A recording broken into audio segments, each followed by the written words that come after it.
Welcome back, everybody. It is Wednesday. It is the viewer suggestion today. We have a pretty good list. Today of suggestions from the YouTube community. Yeah, we're gonna be working in Magma Studio. I'm hanging out today. That's it. That's all we got. Listen to some chill music by Will Savino, wonderful musician. Go check out his Patreon page. There's a link down below. Not a sponsor, but it's good stuff. Cool dude. So let's get that going. Got my drink, which makes me happy. Got everything else going on here. Yeah, that's it. Let's get started. Today. For those of you that are new, oh, excuse me. No, I got the yawns. Morning, Bionic. How are you today? Welcome. I have a very large list of suggestions made by the YouTube community. We put a YouTube community post that we collect throughout the week. If you have a suggestion you'd like, we are hanging out in Discord today, or as well on the YouTube chat. You can just put your suggestion there. We're drawing D&D characters, and we will roll a dice, and we'll see which one we're going to draw. I usually start off by drawing Rugby, our little mascot, so I'm going to start that up today, and we'll go from there. Beep, beep. Well, it's a big white screen today. I love how it always loads in and then has to reload. It's so funny. Goldtooth, hello. The King of Kobolds has finally arrived. You brought your own coffee today. Okay, that's nice. Thank you for the $10 tip. I do appreciate that. Everyone else can keep theirs today. I have my drink this morning. I'm probably going to need some coffee later. It's been one of those weird days. Burning asks, how long is the list today? I think I have 14. I believe I have 14 right now. We'll see if that grows any larger or not. But let's see. We good? Yeah, we're good. Here we go. Last week, I think I put maybe it was a week before, I had a nice big colorful layer. I might start doing that again. I'm not sure if bright white is the way to go, but we'll see what happens. I'm going to start off with a good little rugby sketch. A good little morning rugby. Why, that sounded dirty. That wasn't the intent, but it did. How are you this morning, Burning?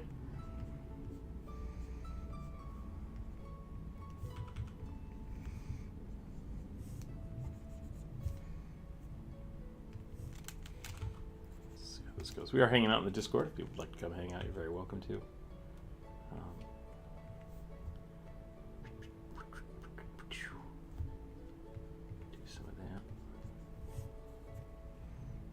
I don't know what else to do today. I don't have anything really to promote. We've been working on commissions and stuff throughout the week. I have a few videos in the works, which is great. We'll get there eventually. You see, we have some more people. We have Nova Toxin with us today. Nova Tonic? How do I say that? Nova Tonics. I like it. All right. Feel free to be completely confused by Aggie. It's very, very strange. It takes a little bit of getting used to. I'm a big fan of the paintbrush tool with 100% opacity and very little density. It's usually how I roll if you're using a tablet. Brian's asking what we're working on today. It's just the viewer suggestion. That's it. That's all we got going on today. It's pretty chill. Bionic wants to know what kind of coffee Goldtooth is drinking. Probably Kobold coffee. Is that what we need to do? Do I need to pull a Jacksepticeye and make Kobold coffee? The only kind of coffee that might actually be rocks. Rocks and mold. Oh, I think we're doing a chunk bee today. Every now and again, we got to draw a chunky rugby. Just kind of how he goes. Maybe he washes the rug and it kind of shrinks. Shrinks in the wash.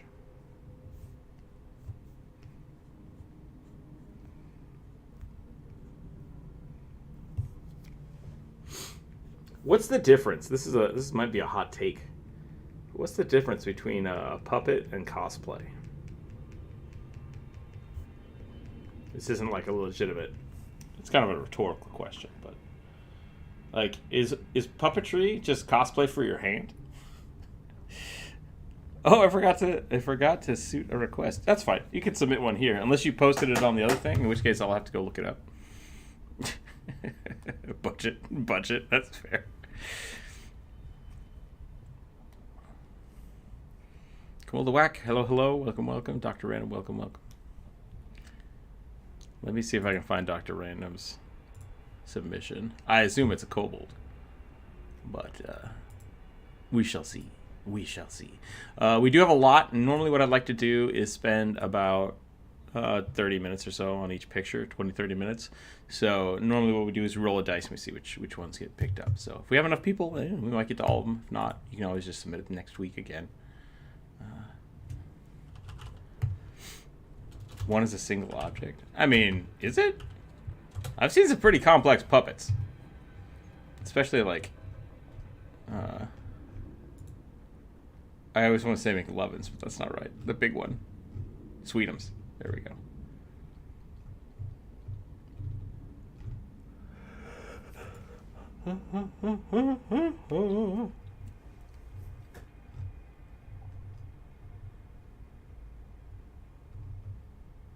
Yeah, Dr. Random, if you want to drop it in the chat, that's fine too.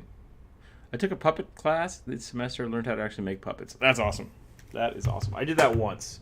We had a big project for it. We had to make a big old suit-sized puppet, which once again goes into is it cosplay or is it a puppet? I definitely think puppetry can be part of cosplay.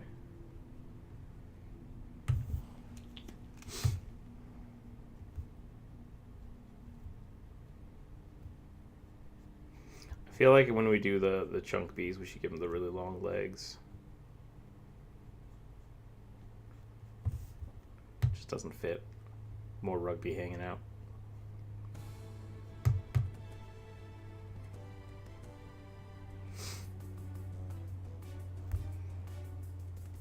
Oh, this music took a adventurous turn.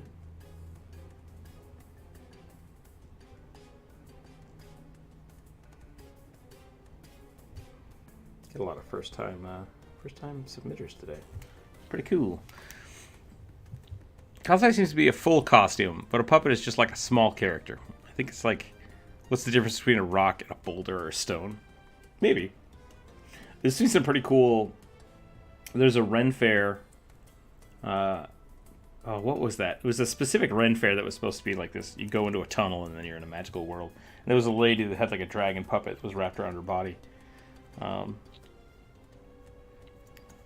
Is her costume as a dragon tamer the cosplay and then she has a puppet? Or is the whole thing the costume? Maybe I'm just overthinking it. I think Sweetums is one person, but I know for sure that Snuffleupagus is two people. That's interesting. So a cosplay / puppet can be multiple people. I like that. For me, I think that's supposed to be cosplay, not crossplay, but crossplay is like when you play on a PC and an Xbox. You're wearing skin. Well, for puppetry, you literally have to hand fake characters behind. Yeah, I mean, it all seems kind of the same. Kobold Cleric, please. All right, Dr. Wright, I'll put that on the list. Kobold Cleric.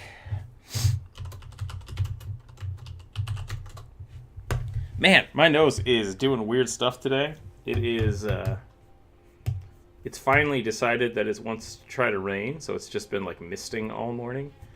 And I think the pressure is just making my nose try to kill me. So we'll see what happens.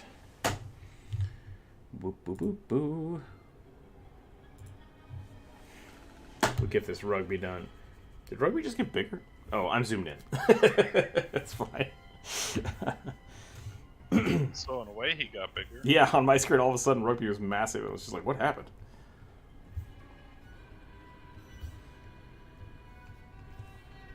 Sneezed and rugby got closer to my face. It's like one of those Ninja Cat videos. How is everyone today? Dr. Random, I'm doing pretty well. I'm doing pretty well. Burning Palace, welcome, welcome. Thank you.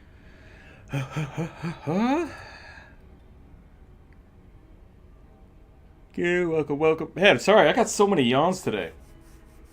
Can't draw, unfortunately, must work. No problem. That's fine. We have to hop in the voice channel chat, or is that limited? It's normally limited to the handful of people that were here for the full Discord. Yes. There's some new people from a different server that were supposed to join here eventually. And I'm not sure if those people are listening and they would like to join the voice channel chat, which because we talked about that earlier, basically you have to be willing to be on YouTube and so forth. Let me know. Just send me a message and then I will know your Discord name. But unfortunately, yeah, it's set up for a handful of people. When we get more than 3 or 4 people in the chat, it gets too chaotic and everything goes explodey. Let's get these rugby ears and let's actually roll these dice. If you would like to participate in drawing the viewer suggestions, feel free to roll the dice, roll a d20, and I will tell you what to draw. Otherwise, you're welcome to draw whatever you like.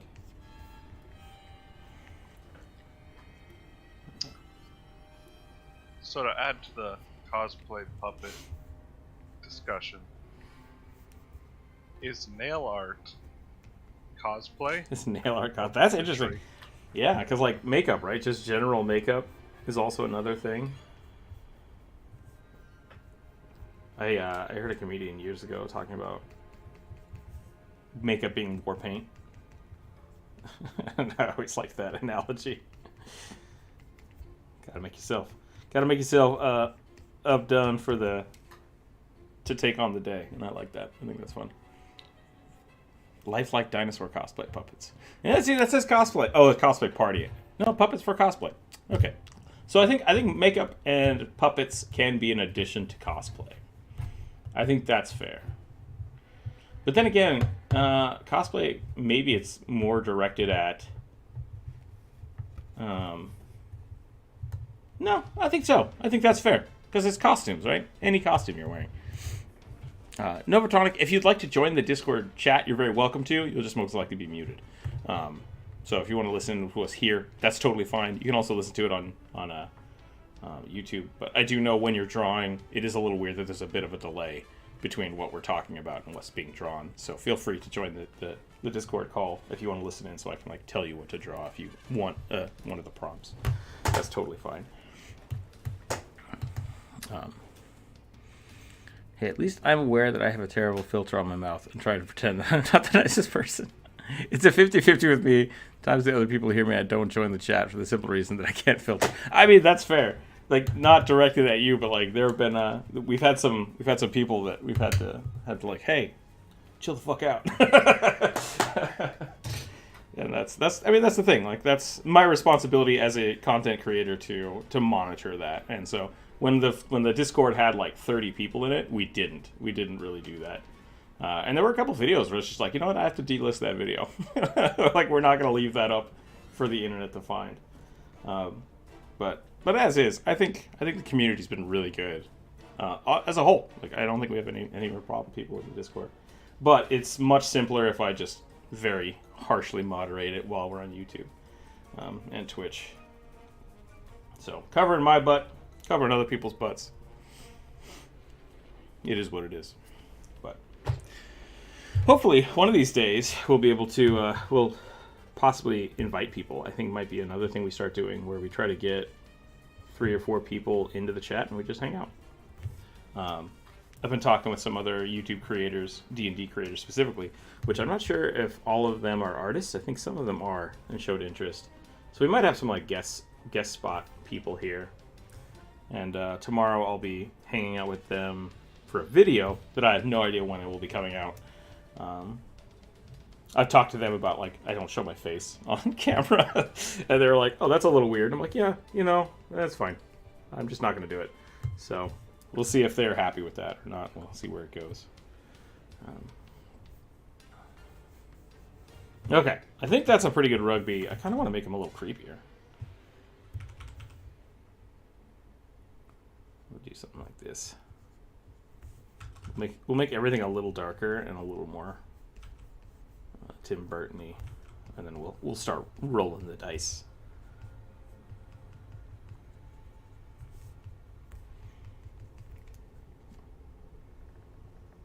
Is that the one Bear Bart is hosting? I think so, yeah.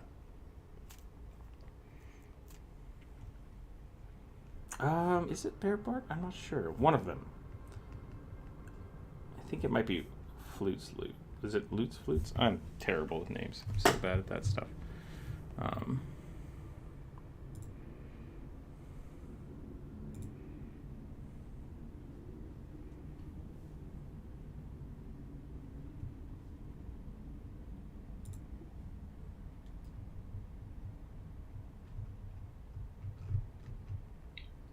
don't know what this rugby's turning into, and I'm a little scared. It looks kind of bunny-ish. I like it. I like where it's going. It's very much puppet rugby, which I'm totally fine with.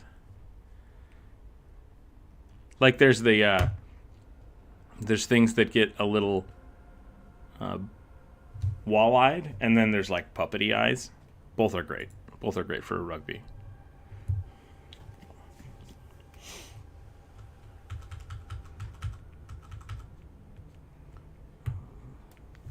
For anyone else out there, if you are creating content,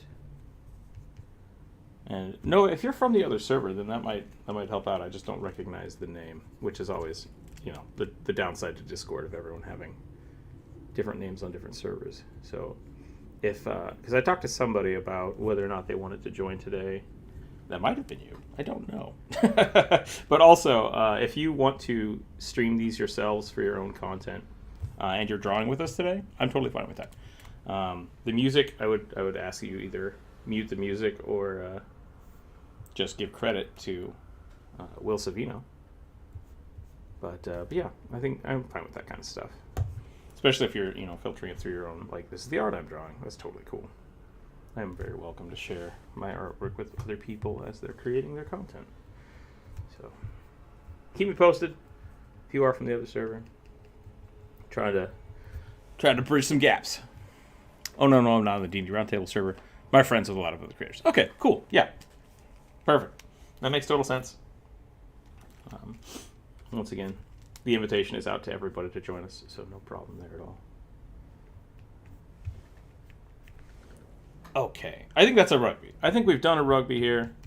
Our little goblin bugbear friend. He needs his earring, because he needs his earring.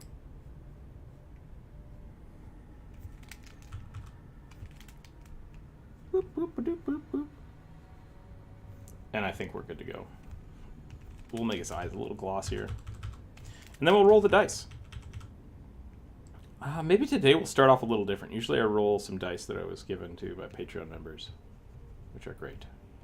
But I think today, if someone... Oh, no, we're not on Twitch. I can't do that. I was like, we totally have a thing to roll dice in chat. But I don't think that exists on YouTube. So we could try it. I don't think it's going to work, though. No. All right. I'm just going to roll it. I'm going to roll. Here we go. I mean, I'm okay. I'm not a mean person, but my mouth can go off, and I hear some of the conversations and rants that go into. I think you're fine for the most part, but I think it's more that we get too deep into conversations. Not just with you, but just in general. So it's like it's better the fewer people we have. 18, which we don't have an 18 because we're going to 15, so I'm just going to re-roll. Forget I said anything. I have not rolled yet. Here we go. 8. All right. A half orc flesh golem that's literally half orc. Okay. So that's like a orc cyborg, I guess. Last airbender rolled. Last beanbender. Hello. Okay. Gotcha. 16. There is no 16. Unless one more person has a suggestion, but I would re-roll. Obviously a barbarian. I'm thinking about Storm Herald has given a true animation from Lightning Storm, short circuit style. Nice. Okay, so we have a half orc construction golem. Maybe roll a D12. I think that might be better. And then we'll just we'll whittle it down. We'll whittle it down to 12. Half orc flesh golem. I like that. Let's see if I can find out whose that was. That was from Khan. I rolled an 11. My suggestion is Modron. Last beanbender, are you gonna draw your own suggestion? A half dragon. So burning, you have a half dragon sea cucumber. That's what it says. A half dragon sea cucumber confused by its own existence. He's a wild magic sorcerer, barbarian. Incomprehensible magic spills out for him, and then gets angry about it. The more magic happens. So specifically, maybe a bronze dragon. So half dragon, sea cucumber. Take that however you want. However you want. Yeah, starting off hard. It's gonna be great. But when you're not doing videos or streaming on Twitch or YouTube, then I have no issue hopping into voice chat. Yeah, and that's totally fine. We have different channels for that. Like right now, the recording in progress basically mutes everybody except a very select few. And then the live stream. If you ever see me in the live stream cultivating art, I'm usually just hanging out, so people can come in and join anytime you want and just chat. That's totally fine. But if I'm ever in recording, that's usually what's going on, and that's usually why you're muted if people join in and aren't confused. So.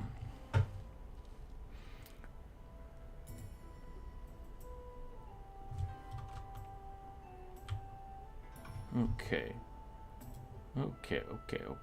Delete row. Delete row. Okay, let's get this started. So Beanbender, was that role for you or for us? Did I get confused? Do you want me to add a Modron to the list? Or both? Never used this website. How do I pull the layers back up? Pull the layers back up. Like, did it get deleted? Did I just delete it? I hope I didn't. Or do you mute it or add new ones? They're like hidden down the page. I don't know how to scroll. Oh, on the right, you should be able to see.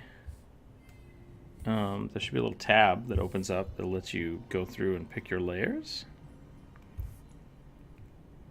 Now I have your layer. I think you lost access to it. Let me give it back to you. There you go. Try that. Do you have access to it now? Con is the orc Goliath. Thank you, Bionic. Yeah. I'm listening to it while I'm at work. Unfortunately, I work all day, so I just have to lurk and listen. Haven't been able to chat in a long time. Yeah, it's okay, Dr. Random. No problem. Bob is the golem. Okay. Here we go.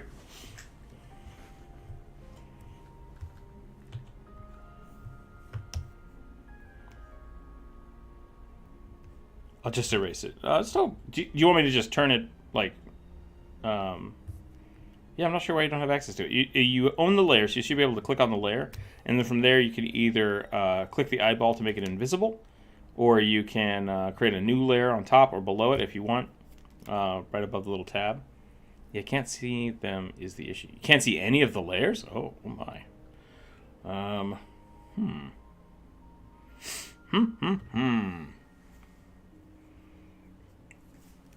Is there a tiny... Oh, okay. I see what you're saying there. Okay, I see on the bottom, there's a little tab there that makes a new layer. If you want to make a new layer, I will invisible the last one, and then you can just keep drawing if you'd like. Otherwise, yeah, I don't know why you can't scroll down. That's really strange. That's really, really strange. Maybe hit F5 and see if it'll reload. That's the only thing I can think of. Hello, Corvus. Welcome, welcome. It was fine at the start and then just disappeared. That's, yeah. Are you using a touch screen? Because you might need to scroll. No, that doesn't. Does that work? You might need to actually, like... Ooh, wow, I can't do it either now. What the hell's happening here? What have you done, computer? Okay, I got it. You see that little white line above the opacity? That looks like it scrolls left and right? Grab that and pull it up. There's a little tiny white bar. Yeah, I just had to figure that out myself. All right, orc. We're drawing an orc. We're drawing an orc construct. Flesh golem construct. This is basically like somewhere between Frankenstein and just like a cyborg orc. So I might have to go a little more Warframey than normal, or a little more Warforged. I was gonna say, I'm pretty sure going to Warframe will give people mad at you. Yeah, Yeah, I'm not allowed to do that. Reddit has dictated I'm not allowed to draw Warframe. Just want to make sure Disgruntled Bob gets credit for his cool suggestion. Yeah. Yeah, absolutely. So I am drawing. I'm also, what I try to do, if I don't upvote your idea in YouTube, usually what I do is when one of them gets picked, I give it a thumbs up, so that way you know that it's been checked.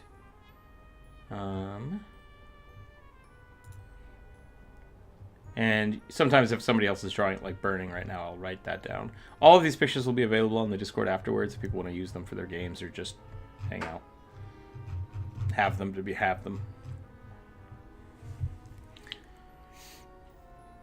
Is Cyborg really a cyborg, or is he just a Frankenstein? He's a hodgepodge of pieces that was brought back from the dead. I think Frankenstein specifically multiple pieces. Like, that's more of a patchwork golem, which could be. This says it's half an orc, so I guess it's more of a cyborg than Frankenstein. Frankenstein's... Oh, come on! Oh, I was drinking and the ice shifted and I just got splashed in the face. Not cool. Not cool, Glass. Alright. I feel like Frankenstein's monster is a cyborg. Well, he doesn't... I don't know if he has any mechanical components, though, because he was like... I thought he was all dude. You know? Okay, I guess that's a discussion then. Do you need mechanical parts specifically, or just parts that aren't from you artificially put into you? So does somebody with a pig heart, are they a cyborg? Is that the argument we're trying to discern right now? Yeah. I would say no. I think cyborg does include cybernetics of some kind. Cybernetic So augmentation. organic. Yeah. Augmentation. Because, I mean, that goes back to the whole brain don't work today. Blade Runner, right? Once the robots get so close to human that they're human, are they human? Also, the original Frankenstein was a handsome guy with weird eyes. He's supposed to be perfect, right? Yeah, be normal, yeah. D&D monsters only for the simple fact that there's too many gods that could easily overpower the Pokemon gods. Wait, what? What did I miss? Who would win? One of every Pokemon or one of every D&D monster? Yeah, D&D monsters. Especially considering, depending on the lore you're rating for Pokemon, the worst thing they're going to do is knock you out and carry you to a hospital. Yeah. See, you say that, but some Pokemon get absolutely insane. Bionic, yes. The Warforged I drew a while ago looked like a Warframe. I posted it on the Warframe Reddit. That's what we were talking about. They were not happy about that. They're like, this is not Warform related. Banned. So I only posted it because people thought, they're like, hey, that looks like Warframe. And I'm like, yeah, Warframe D&D characters. The Reddit mods were not happy about it. So that's fine. You know, I get it. So that's the joke. I'm not allowed to draw Warframe anymore. Warframe stuff. But wait, sorry, Burning, what were you saying? I don't remember. Oh, Pokemon lore. Yeah, so like I have some of the original Pokemon comics and I really like them. And yeah, people were dying. Like that's totally legit. So part of the beauty of like the Ash Ketchum / whatever the hell happened after that, because I'm that old, saga, is that they're the main character and they're the hero, and you know they never die. Especially for the games, it's just like you're lucky enough to not die horribly. But there's a bunch of people that are like, I'm lost in a cave. I'm probably gonna die, and you're like, I'm gonna beat your Pokemon and steal your money. And it's like, that's weird. I'm definitely gonna die now. Yep.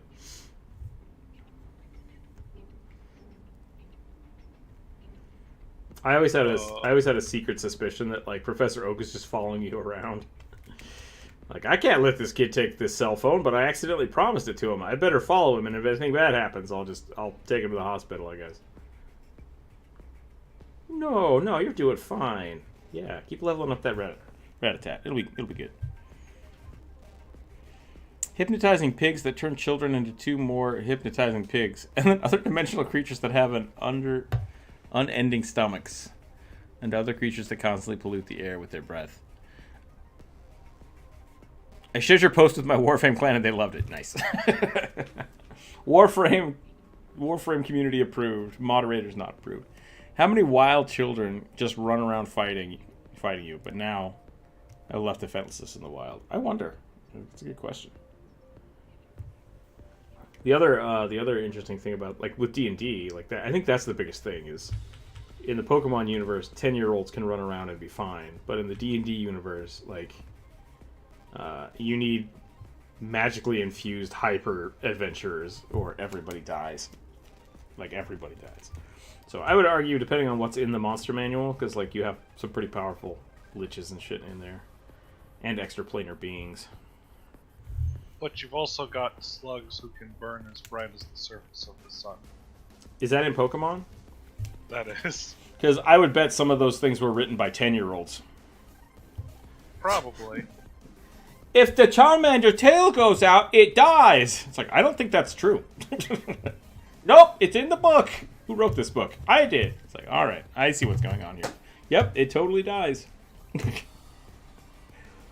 There's some lore stuff that just doesn't make sense unless you think it was written by a 10-year-old running around in the forest.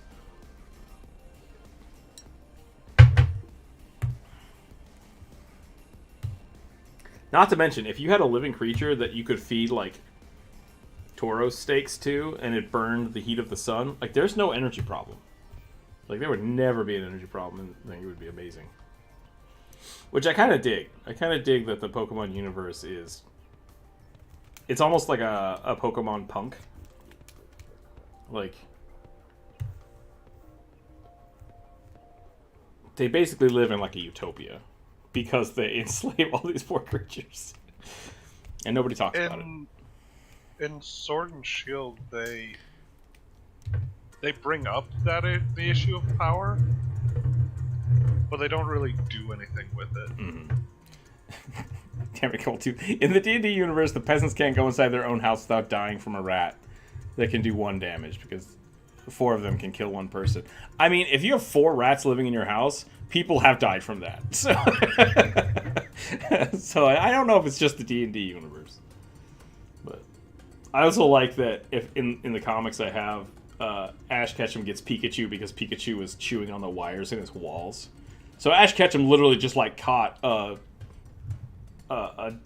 domestic rat. It's just like, this is mine now. And I think that's great. It'd be like taking your dog out for like, we're gonna go fight the universe, Poochums. Handsome Squidward face. What's your favorite monster in Fizban's Treasury of Dragons? Oof, that's a tough one. I haven't dug into it too much. I have one, but I can't say it because it'll spoil something. Yeah. But I'm excited. There's a lot of really fun stuff in there. There's a lot of really fun stuff in there.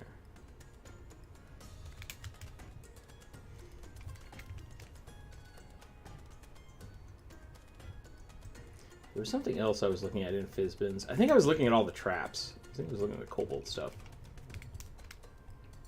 Because that's the one where they have where they edited the kobold, right? Is that the new kobold? God, I bought so many books in the last like 2 months that I have them all screwed up in my head now. And I've been reading Pathfinder 2nd edition stuff too, so that's not helpful. A Pika-Pug. The Pokemon children run around and fight monsters. Also, they don't even seem to have school, money, or anything like that, and they never address it. Yeah, that's a good point. Like, are there actual schools? No, I think Ash Ketchum gets like a 2-year pass to go become a Pokemon master. Right, from school. He gets a pass from school or something, but... Yeah, no, there's absolutely schools. Yeah. I really don't have a favorite from the book, though. I'm disappointed they never added the song dragon. Ooh, what's a song dragon? Dragon, lion, thing is mine. Nice. The dragon one is cool. They just choose not to go. Yeah, right. If I could have decided to, like, leave my house and become, like, a wildlife photographer, if I would have known that was a thing and had the money to do so, I probably would have done that. Why have I not done that now? Yeah, you know, life does things to you. I would have stayed in school. I wasn't a nerd. You see, like my call for adventure is often drowned out by my want to just not do shit. So you're probably right. I probably would have done nothing.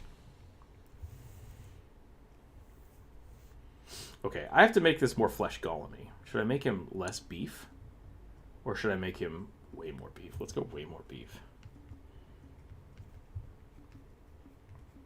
I saw that, what's his name? Cronenberg is making a new movie. I think it came out already. Oh, did it? Is that the one with Viggo Mortensen? Oh. Or is that a completely new one? I don't know. Either way, I was like, "Ooh, interesting," and I looked at it and I was like, "You know what? I'm good. I'm gonna not watch that. It'll be fine." So, we'll tone down the flesh golem bits here in a second, but oh boy, that's a whole thing. So he just came out with Crimes of the Future, and he has one in pre-production. Okay, Crimes of the Future is the one I was talking about, so that did just come out. Probably gonna pass. Probably gonna pass on that one, but damn, if you're into flesh golems, that's the way to go. Just full on Cronenberg.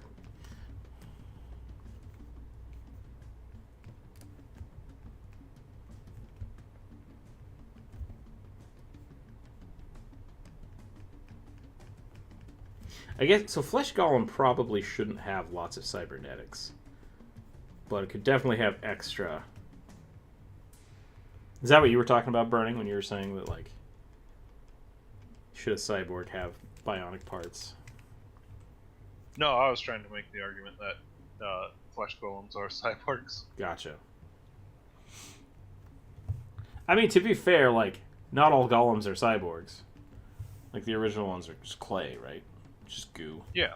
Just goo. Animated goo. So I guess golem versus Borg maybe is the different term. Where does the term Borg come from? I guess it comes down to the question, is a corpse a creature or an object? Corpse is an object. Rules is written. A corpse is an object. Song dragons are literally just people that are infected with the same thing that happens with werewolves or werebears, but instead of going all crazy, they're at least friendly. So they're just were-dragons? They're friendly were-dragons? It's interesting. And they have really cool breath weapons. Interesting. I once cast Awaken on a cultist treehouse. Did it just eat them? Like, what happened?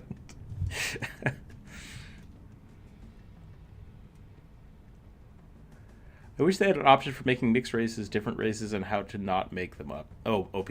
If you want that, The Last Beanbender, definitely check out the either 3.5's edition Race Creator or Pathfinder's racial points. It works really well. It works really, really well, and I very much enjoy using those when you need to create a new race. Because then what they've done is they've basically quantified like what feats are worth what, and you get to decide how many points to put into it. So, like, Drow are one of the more OP classes. Drow nobles, and, like, kobolds are one of the weaker ones. And then you can kind of decide, like, okay, do I want them to be old school kobold level, or do I want them to be human level or Drow level? And then you just have that many points to play with. It's a pretty cool system. 5th edition just doesn't have it. I think because it still technically works with 3.5, they didn't want to add things that were kind of already there to complicate the game. They lived among humanity in the guise of human women. Song dragons... Wait, so they're not were creatures. They're just dragons that live as people? More slender, possessed blue scales, and appearance. Some song dragons appear not to have wings. Interesting. There's also 5e homebrew supplements like... I'm not even going to read that. Gravel? Guide to Ancestry. That's pretty cool. Grazlax. Is it Grazlax, or would it be Grazlaz? Grazlax. That's a lot of consonants, man.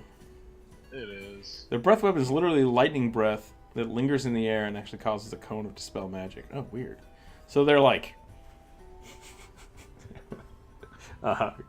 beholder dragons? That could be interesting.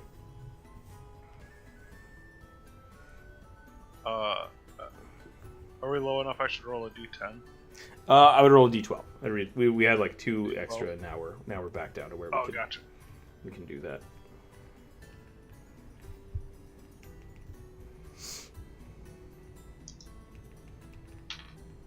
Six. A 6. Let's see what we got here. Boo. A dragonborn cleric of Tiamat. People assume they're evil because they worship the evil goddess. They're right, of course. But it hurts. That's pretty good. That is from Geru. Geru Tiskandi. A lot of dragon today. Yeah, a lot of dragon. How did the cucumber turn out? Oh, right there. There it is. That's pretty good. I appreciate that. That looks great.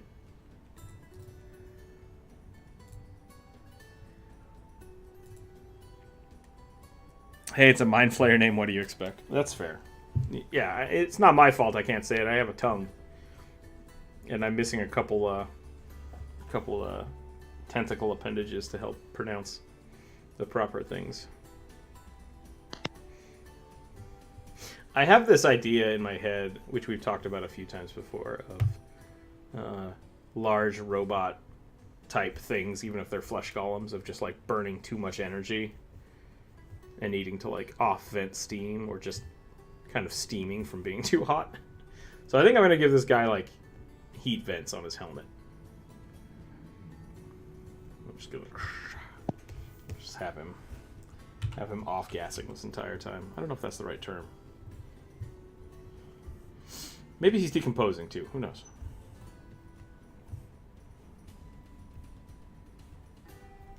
He's supposed to be half in a work, so what should I make the other half? It's a flesh golem, right? So it could be anything. Maybe like a troll arm? That'd be kind of cool. Oh, I was thinking no. Just a tiny gnome arm. We could add an extra arm. No. We could add an extra gnome arm down here. I'm okay with that.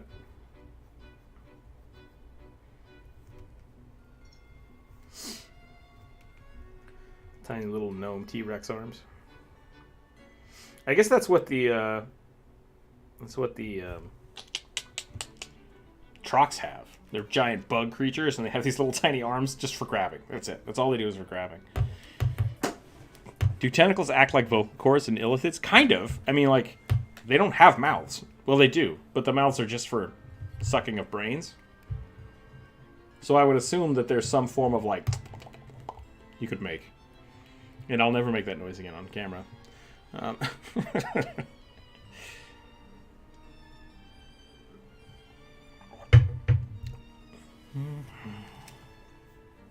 The fact that it's called a song dragon makes me think that it's bard inspired, which I kind of dig. But only really because I like the idea of class-based dragons. So like having a paladin dragon or a fighter dragon, that'd be pretty fun. What's your breath weapon? It's called Second Wind. Off-gassing is the spontaneous release of gaseous form of chemical. Okay, yeah, so that's what I want. So it's just like,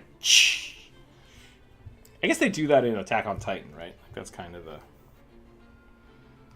I like that. I really like that aesthetic, even though Attack on Titan is just like, oh, it breaks my brain. Breaks my brain to think about.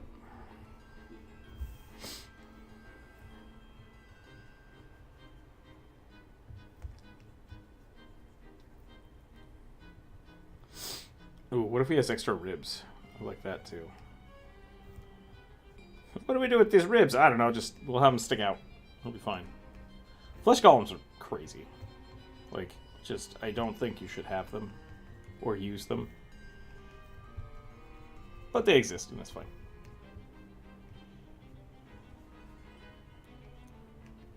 I think that's really the argument for Frankenstein. Guys, check out this thing I did. Why did you do this? Because it's cool. Because I could. Yeah, exactly. It's like,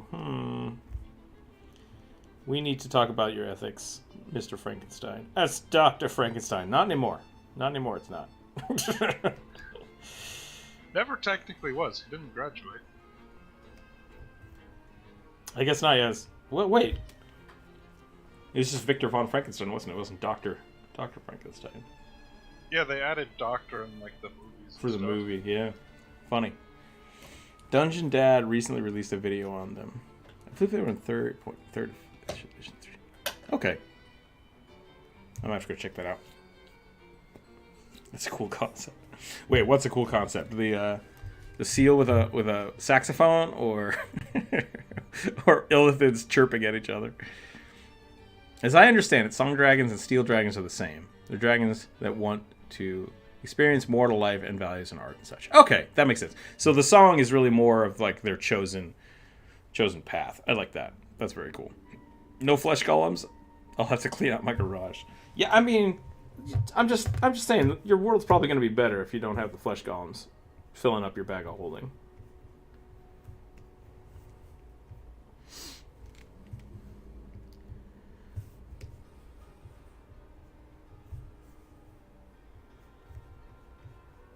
Mostly just because of the smell. I'm one of those people that, like, smells are very... My nose is very sensitive, so I could imagine a flesh golem just ruining my day. Or weak. I mean, it could just end me, right? Just I have one of those. By smell alone. Yep.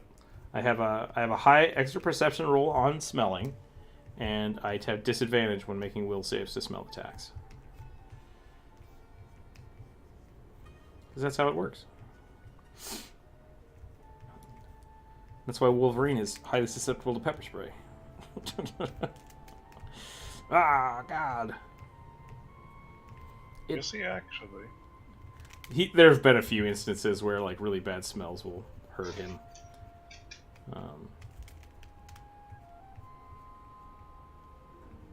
Not hurt him, but just like debilitate him, I guess. Yeah.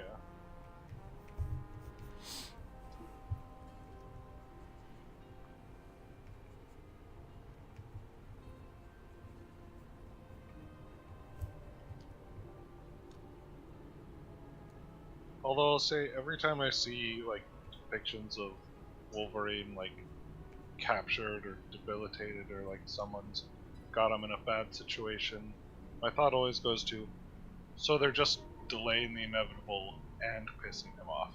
Right, yep.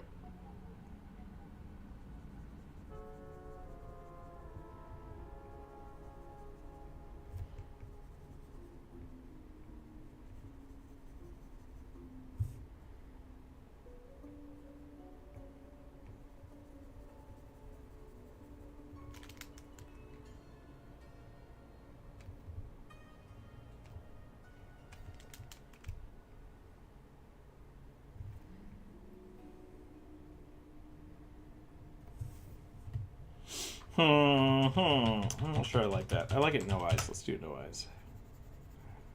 Because, of course, that's how I want it.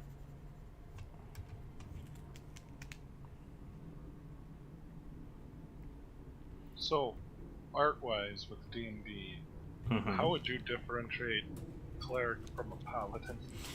A cleric from a paladin for differentiation. Paladins should have more armor, in my mind. Because they are prepared for martial combat. Whereas clerics really encompass more of the priests, more of social interactions. So, like, they're going to have more of a healer's kit, they're going to be a little softer. Whereas a paladin can just be covered in spikes, and that's fine.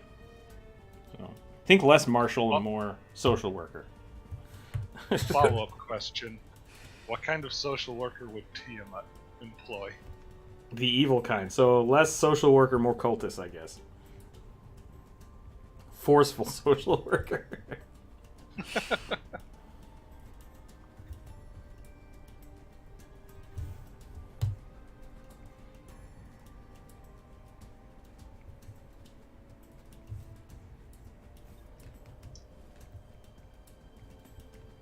That's the other thing that I think a lot of people don't look at when they look at evil characters. Like, evil only implies for the setting, right? So you could definitely have, if you had a whole group of Tiamat disciples in one area, it wouldn't come up that they were evil. So you just have a regular cleric that looks like normal, right? Rook is allergic to eyes. I mean, my eyes are allergic to everything, so it's only fair, right? Like, how I see paladins and clerics. Paladins... Oh, it got deleted. I didn't get to read it. Oh, no. Dang, flesh golems I still see it. need to be playable, and I'm going to search for a homebrew. Oh, now it's gone. So if you want to do a homebrew, an accountant cleric for Tiamat's Horde, there you go. If you want to do a homebrew for the flesh golems, check out my video on undead, and then I would once again use the 3.5 construct guide and just do that. Like, roll your stats and then apply the template on top of it, and build it the way you want. It'd be really fun. That's argumentative. I didn't get to read it. I'm sad now. Oh well. The other option you can do is you can use the Eidolon builds for Pathfinder. That can be really fun, and then just brew it as an undead source. Yeah. They have a few pretty cool ways to do undead now, which I'm excited for. But some of them are kind of boring. And I am working on a new undead video to talk about that. So I'll expand upon that more. But for the most part, I really, really do think that there should be a shift for constructs not being healed and not taking the normal things that would hurt living things, like poison damage, like total immunity to poison damage, sleeping damage. Yeah, I'm fine with a lot of that stuff. Exhaustion, same thing. It just doesn't matter. It's all based on your charisma score, so like you don't need a constitution score, period. And I think it's fun. It's really powerful, but like that's kind of the point. Like if you're playing an undead character, you're not supposed to be balanced with everyone else. Yeah. Especially like Kevin the Necromancer has a whole bunch of characters, like skeletons and things as well as himself, that has DR5, which in Pathfinder you don't take 5 damage. The first 5 damage you take, every hit you don't take. And then that mixed with his bludgeoning damage immunities or resistances, he basically just like falls off stuff, hits the ground. He's like, yeah, I'm fine. I just pop my shoulders back into place and keep waddling away. It's like, yeah, that's fine. Like that's the cool part about being an undead. Like you're supposed to have those kind of unique things. I mean, if you balance it with like heavy downsides, I don't see an issue either. Some of the fun ones are like the lack of eyes makes you immune to certain illusory effects, and also like some of them just are 100% like all the time. It's really funny. We've run into a few situations like that where it's like there's no way you would know that this is a thing, or like someone puts up a mind altering effect and it's just like, yeah, it doesn't affect you because you don't have eyes to trick. It's totally fine. Someone casts hypnotic pattern. Yeah. You don't see the pattern.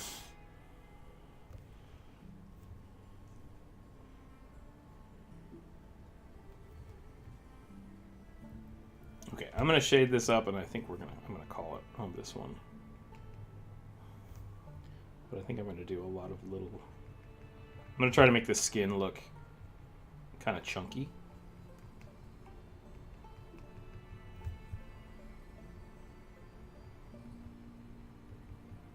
I want this to be as not glossy as possible, I guess. I want it to be very pallid. And the only way to do that is to really add some shading and coloring here.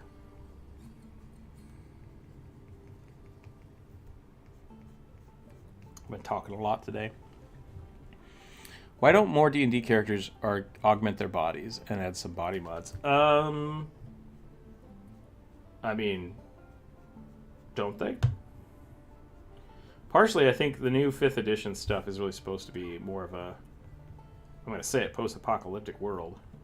Because it's after the Age of Arcanum.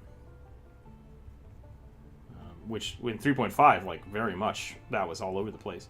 Magical tattoos are slightly coming back into vogue in D&D 5th edition.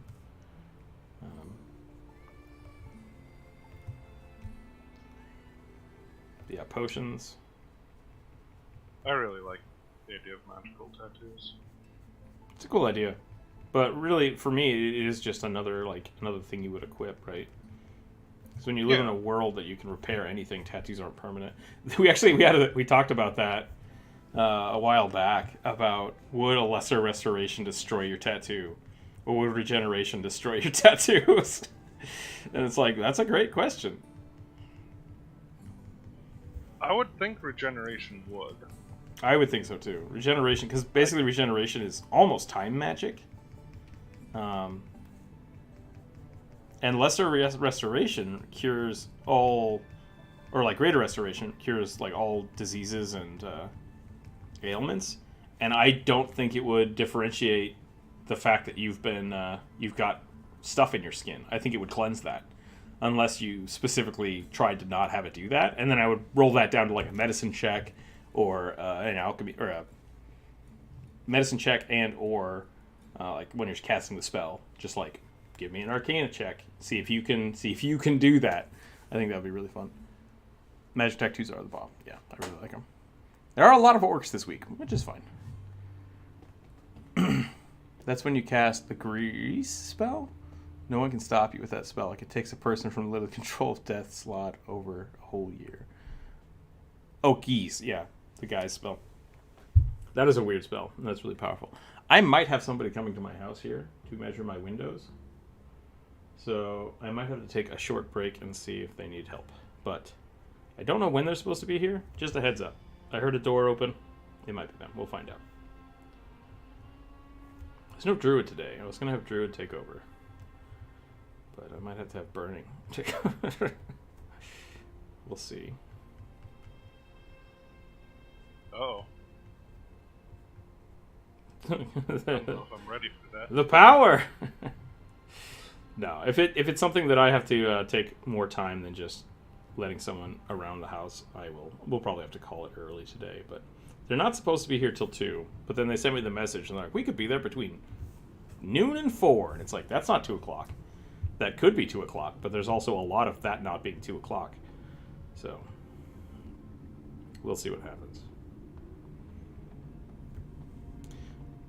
And I don't want Druid to show up now and be like, I'm sorry, I didn't feel good today. And then you said I was supposed to do something. Druid, if you're not here, that's fine. If you are here but you're not here, I get it. Totally cool.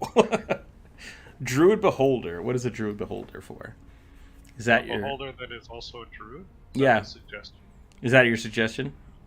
The last being better? Because I also put down Modron. Do you want a Modron or a Druid Beholder?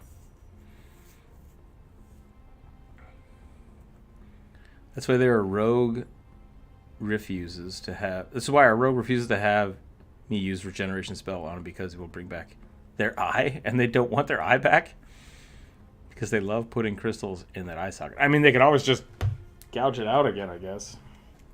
Gross. Speaking of body horror.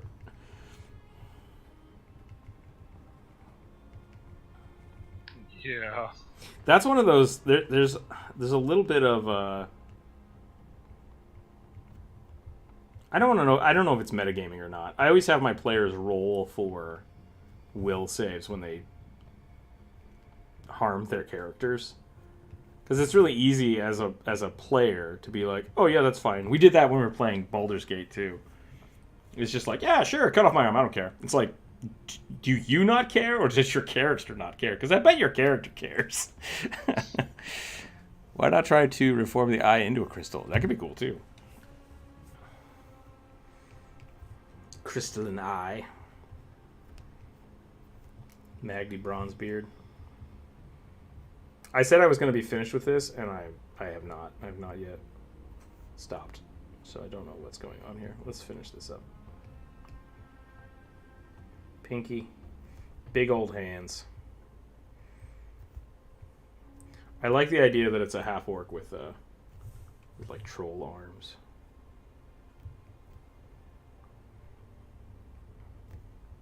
That's the what was it? The grafted stuff from Elden Ring. That's some of it, yeah. They get crazy with it. Yeah. Fuck that guy. The king requires your arm. I'm about to give the king my foot up his ass too. Let's see what's up. Rebel.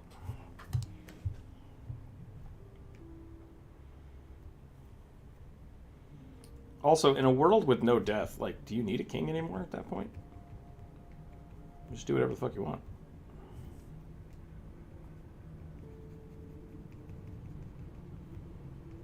I mean, for most people, death is delayed. Like, rebirth is delayed, I guess. Yeah, there's a strange. Oh, is that how that worked in Elden Ring? So, like, if you died, you still died. You just didn't come back for extended amounts of time. So that's what the Earth Tree is, where people are essentially brought back, or so that when you're killed, your body and soul are separated, and I think the soul has to journey to the Earth Tree and then find its way back to your body, which is why they have crypts and burial sites by the roots of the Earth Tree, so that it's easier for the soul to return. Ah, so when you die in Elden Ring, like, undiscriminate amounts of time pass before you respawn. Yeah. Bear witness, Jesus. Interesting. Okay. Coeth like brown crystals. Bri, you have an interesting life that I don't know if many people can. I know I have more than okay. In my lifetime, I think I've known 3 people that have basically gotten blue contacts because they wanted blue eyes instead of brown eyes. So I think everybody's looking over the fence at the neighbor's grass. Look at that druid. Not a doctor, not even a good one either. Wait, what? This is half the time I experimented on people more than healing them. Oh, I'm a druid. Okay, not a doctor. Got it. What happened to you to Young Ring? I'm confused by the chat now. I'm losing my mind. I'm gonna go ahead and just finish this up. Elden Ring. What happened to Elden Ring? What happened to Youth Ring? I understand. What happened to Young Ring? Yeah. It's a joke. I mean, I'm just gonna say it wasn't that good of a game. It was good.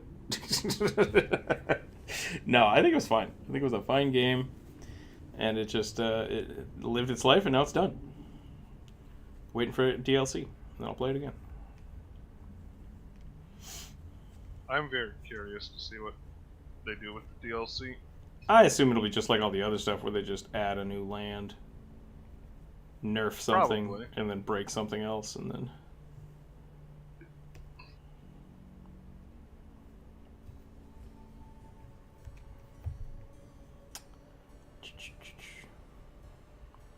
They'll nerf sorceries to be all but useless and buff faith to be even more broken. Something.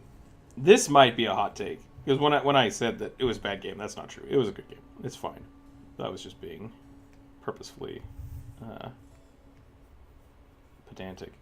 But I think it is also a little overhyped, but not for a bad reason. I really do think that it was a good, solid game, that they did a good job for a single-player perspective. The multiplayer was hot garbage and made me mad.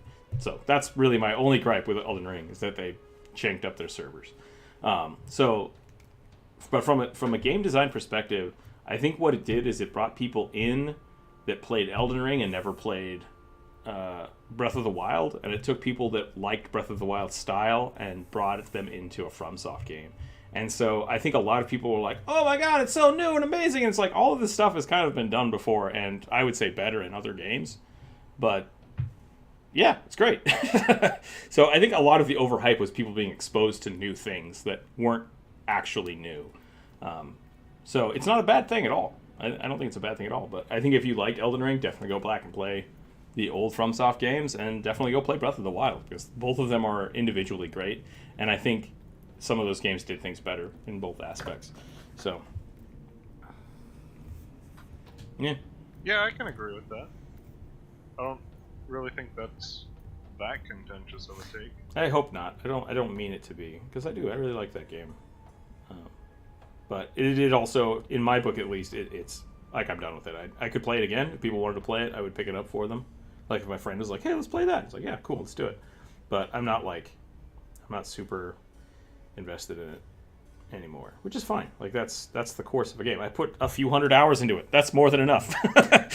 like that game definitely was worth the money. Step 1, cast enlarge, reduce, and enlarge a bacteria until it's the size of a dog. Step 2, cast awaken on it. Step 3, do a philosophy battle with bacteria. But wolf friend. 1, dangerous. 2,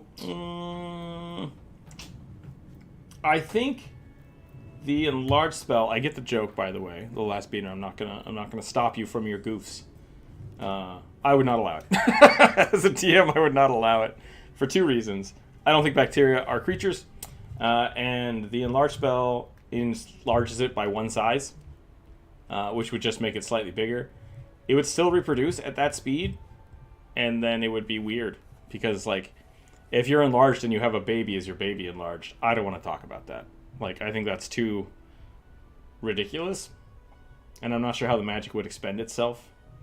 And I would probably say that the bacteria would all just shrink back to being tiny bacteria when the spell was ended. Now, if you wanted to cast, like, enlarge person on the bacteria, which once again I said I wouldn't do, but we do allow for this theoretical conversation, and then you cast permanency on it, you then have a bacteria that's slightly larger, and it might actually not perform as well at that large of scale.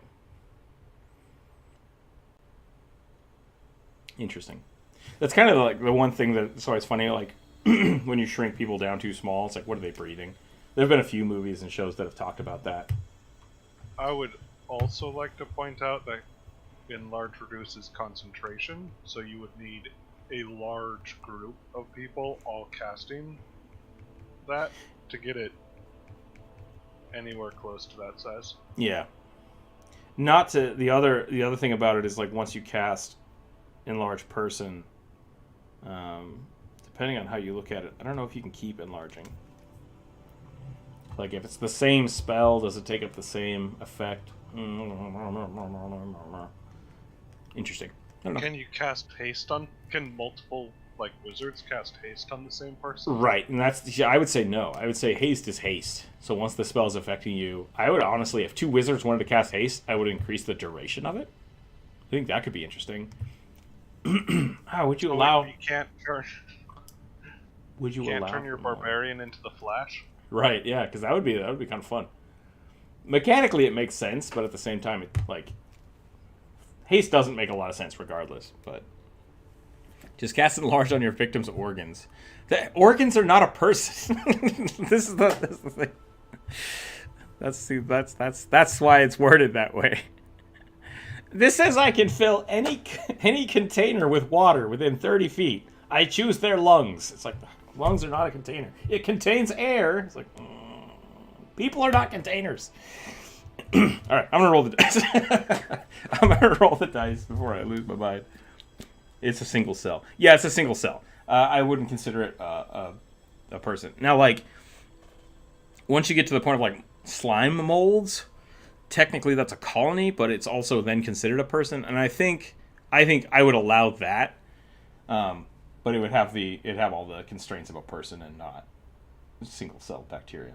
And also, single cell bacteria being that big, once again, I don't think would be good for it. I think it would die. Number 2. It would certainly die. A lizard. Oh, that's wrong. Okay, hold on a second. I just realized now I've written down one thing twice.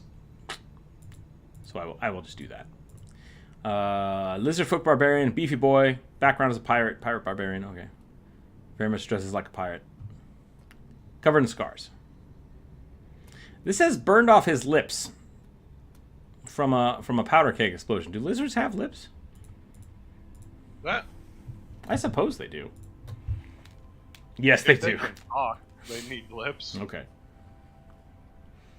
I mean, Actually, crocodiles don't have lips. I was about to say, like, because I said if they talk, they need lips, but there are birds who can replicate speech, and they don't have lips, so I retract my statement. It says he almost looks undead, so I'm just going to draw an undead lizard pirate. I think that's fair. I'm going to go real weird with it.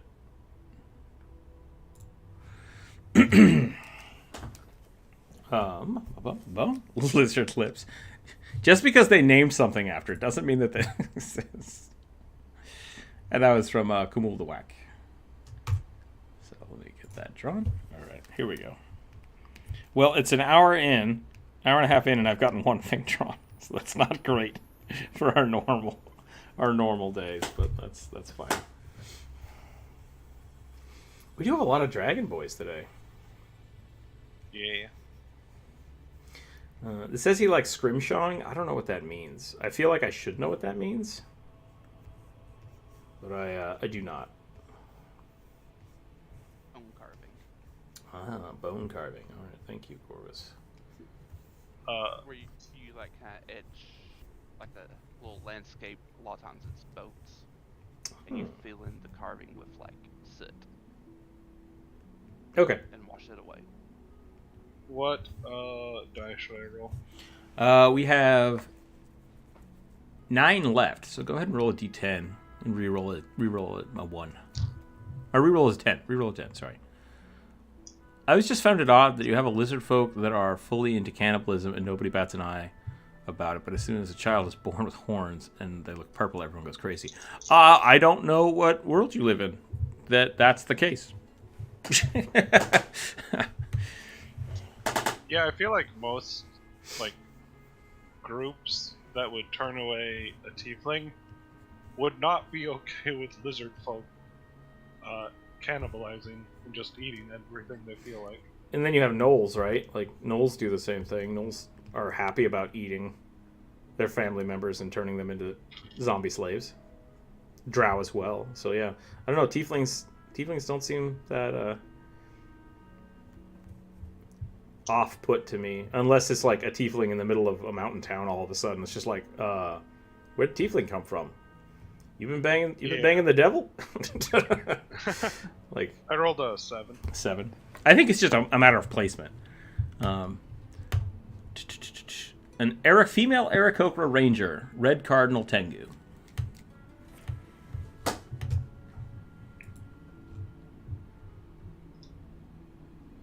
Red Cardinal.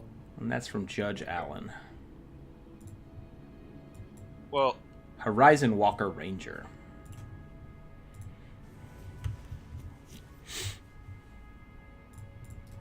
I guess I have similar shapes, but their colors are far more muted. The female Red Cardinals. When the race question comes up, just blame the bard. Phone call by. Okay, no problem.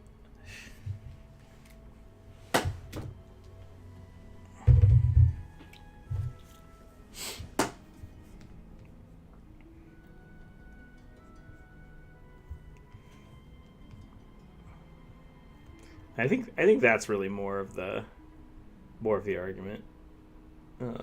Goldtooth is like, it's all going to come down to, whether or not it makes sense. Anyways, I think a lot of people wanted to play tieflings when they first came out because they were the enemies, and so they're like, yeah, nobody liked me when I was born because I was just all of a sudden this tiefling. But like now they're huge cities of tieflings in the lore. And I don't think many people care, especially like the new Baldur's Gate game normalizes tieflings, like absolutely 100% normalizes them. So like it's not even weird. People are just like, oh yeah, it's tieflings, cool. So Unless you're a druid who hates the tieflings. Unless you're a druid that hates the tieflings, yep.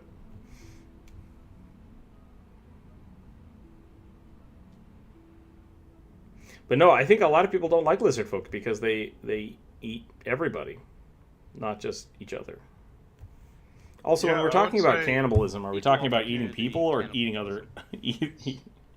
Are we using the scientific term of cannibalism, or cannibalism equals people eaters? Because like when you say cannibalistic goldfish, catfish, what does that catfish eat? Nobody likes cannibals. Exactly. Nobody wants to be eaten. I think in the case of Everyone tries to kill off the lizard tree folk things. and like the halflings from Dark Sun, it's like they just kind of like eat anything they can get their hands on for survival. So like it could be a person, it could be their friend down the swamp. Yeah. Okay. Yeah. So Gold Tooth, I think what you're talking about is any prejudice against a tiefling would just be that prejudice, like with half-orcs. Exactly. Yeah. I don't think it's a necessity thing. Whereas with like, honestly, I haven't read many things where lizard folks are predominant. Like, there's a lot more dragonborn now, but like, as far as I can find in the stuff that I read, lizard folk are not gentrified yet. Like, you can't play as a lizard folk yet, can you? I don't think you can. Yeah, you can. Can you? Okay. They're just straight up considered Cinnamon savage rolls. will races. Yeah. It would only be cannibalism if lizard folk eat other lizard folk. Yeah, that's kind of what I was thinking about. Something funny about the World of Warcraft lore is like the trolls were cannibalistic, and then they joined the horde as a like that was like, okay, you can join the horde, but you have to stop being cannibals. And the Zandalar troll like, yeah, that's fine, whatever. And then the same thing happened with the undead, but then if you start as an undead character, you have a move called Cannibalize where you can just eat any dead body. And it's just like, wait a minute, isn't this breaking the treaty? I don't know how that works. I think the undead get away with a lot more because they're so much further away from the rest of the horde. Yeah. The undead should be like a tentative alliance. They're not part of the horde. Right. But I really do think that was a World of Warcraft thing, right? Like, we need another race. We'll just mash in the undead to it. An alliance of convenience. Hey, maybe stop eating people? We'll think about it. We're good. Yeah, in Volo's guide. Okay, cool.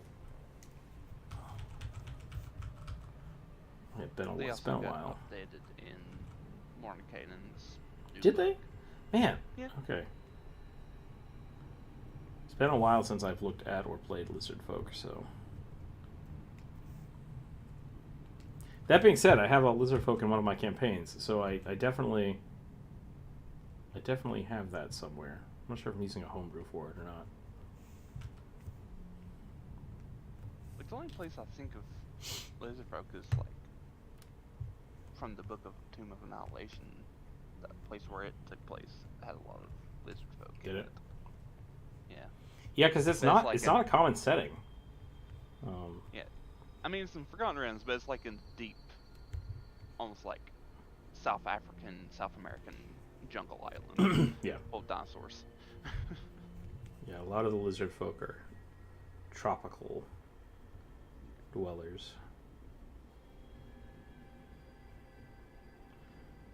I like my lizard folk being desert dwellers, though. Yep, I'm okay with that too. It's just something a bit different.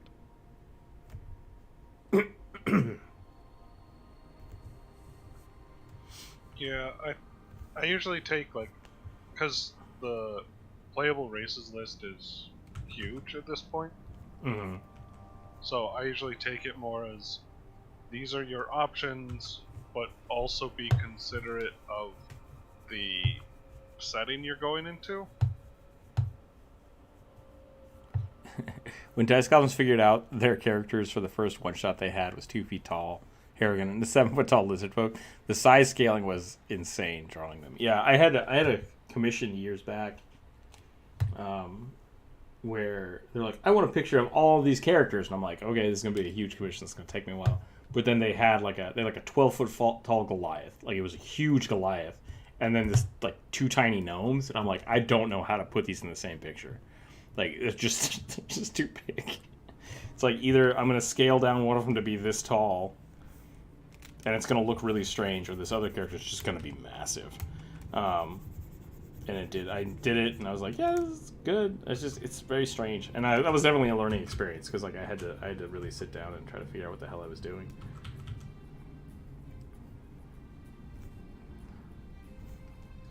I'm gonna go a little more bearded dragon. Give him some nice neck scales here. Lizard lips. I hope this is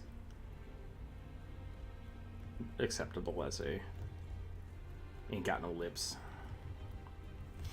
Wouldn't they just grow back though? I mean, he's a lizard. They just molt.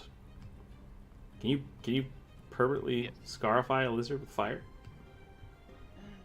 Probably. I mean, I don't think you they grow get 'em everything deep back. enough, maybe. Not all lizards like regrow their tails, for example. Yeah.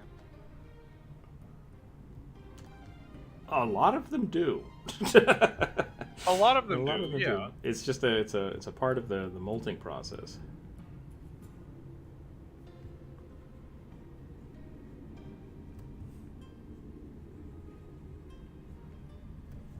But also, if the player doesn't want the lips to grow back, that's perfectly okay too. How dare you play your character the way you want?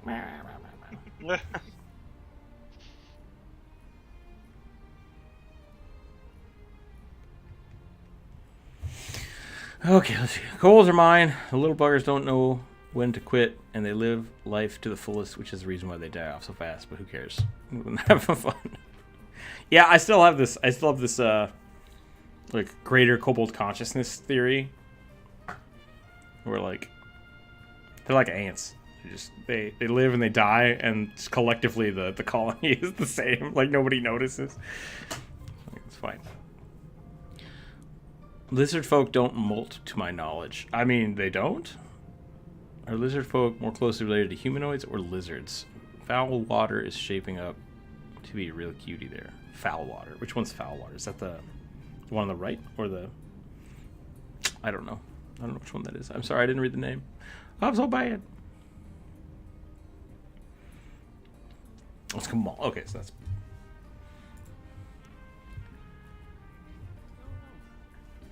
I don't know So if which one is D&D has foul ever- water? That's the one I'm drawing.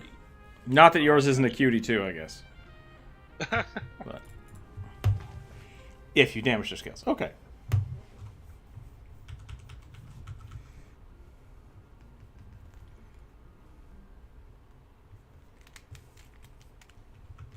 I do like the idea of an undead lizard folk. Not that he actually has to be undead, but just like I've seen some lizards in my day because I grew up in southern Idaho. Like all lizards look like they're about to die. They're just dried and crackly and just like grizzled. And then they scurry away, and you're like, "Whoa, that Yeah. one wasn't dead." Yep, I have absolutely found a lizard and then like, oh weird, a dead lizard, and it's just like, no, I'm alive. I'm just really crispy. It's like, okay, good to know. Yeah, I would argue that lizard folk should molt. Like, I'm a big fan of the like extended regeneration effects of things like that. I would be totally fine with that stuff. Well, I'm just thinking, like, I don't think Wizards has stated definitively that they do or don't. So Right, they don't You're- mechanically have an ability that would, Yeah. give that off. But I feel like if you don't do that, then you're just a dragon, right? Like, are you a scaly lizard, or are you... Do fish molt? I guess they grow new scales, right? I don't think they molt. I think it would be too much of a detriment. Or Have you- I'm very curious about this now. Yeah. I assume they're constantly losing scales. I don't think it's the same as molting. Yeah, I think it's like... So birds molt differently than lizards. Like, I get it. It's the term of just shedding the outer layers of whatever it is you have outer layers. Probably more related to lizards, but in my campaign I actually run them as the opposite. Interesting. Yeah, no. Fish So I do with lizard not- folks. I definitely run them more like lizards. Then, go ahead, Bernie. Oh, fish. I just looked it up. Fish do not naturally shed their scales. So if they lose their scales, they're gone, or can they grow back scales? When fish shed it, it's typically a sign of distress, injury, or sickness. So they can. It seems like they can grow back, but they don't naturally lose them. Got it. Yeah. Well, That's fine. That makes sense. I think the one thing I think people like about the lizard folk is it's like said that they don't think like humans. They have Yeah. very much the lizard mind. So it's like survival, reproducing, and food. It's the only things they care about. I had a few very terse comments when I did the lizard folk video. Oh? That were just people being like, "You could never understand how lizard folk actually think," and I was like, "Okay." Like, I don't know if they were trying to tell me that like what I said was wrong, or just that they were supposed to be so alien that it's not fair that I tried to assume that I would know how a lizard folk would act. I'm like, that's fine. Either way, that's fine. I don't care. Like, Weird. yeah, it's like, what a strange thing to get hung up on. Yeah.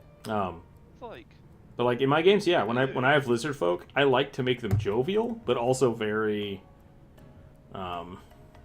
like a little too intense. That's how I play lizard folks. Yeah. It's just like this is what I'm gonna do. This is it. But then they can understand situational. I would say a lizard folk would get a joke. Like, I'm not gonna make them like pure logical beings, right? yeah. Which I think some people take that way. Like, oh, lizard folk only have this lizard brain. I'm like, lizards aren't that dumb. They're not as dumb as you think. Yeah.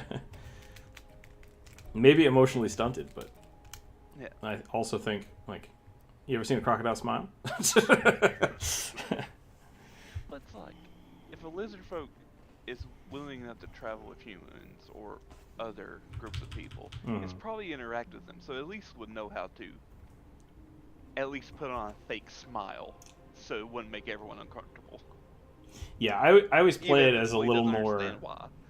I always play it, my lizard folk, as just uncaring. Like, they're not interested in making you feel comfortable. They're just like, I always play them as like shopkeeps or like really, really effective bounty hunters, because they're like, yeah, I'm here for a job. I'm gonna get it done. I don't care what the hell you're doing.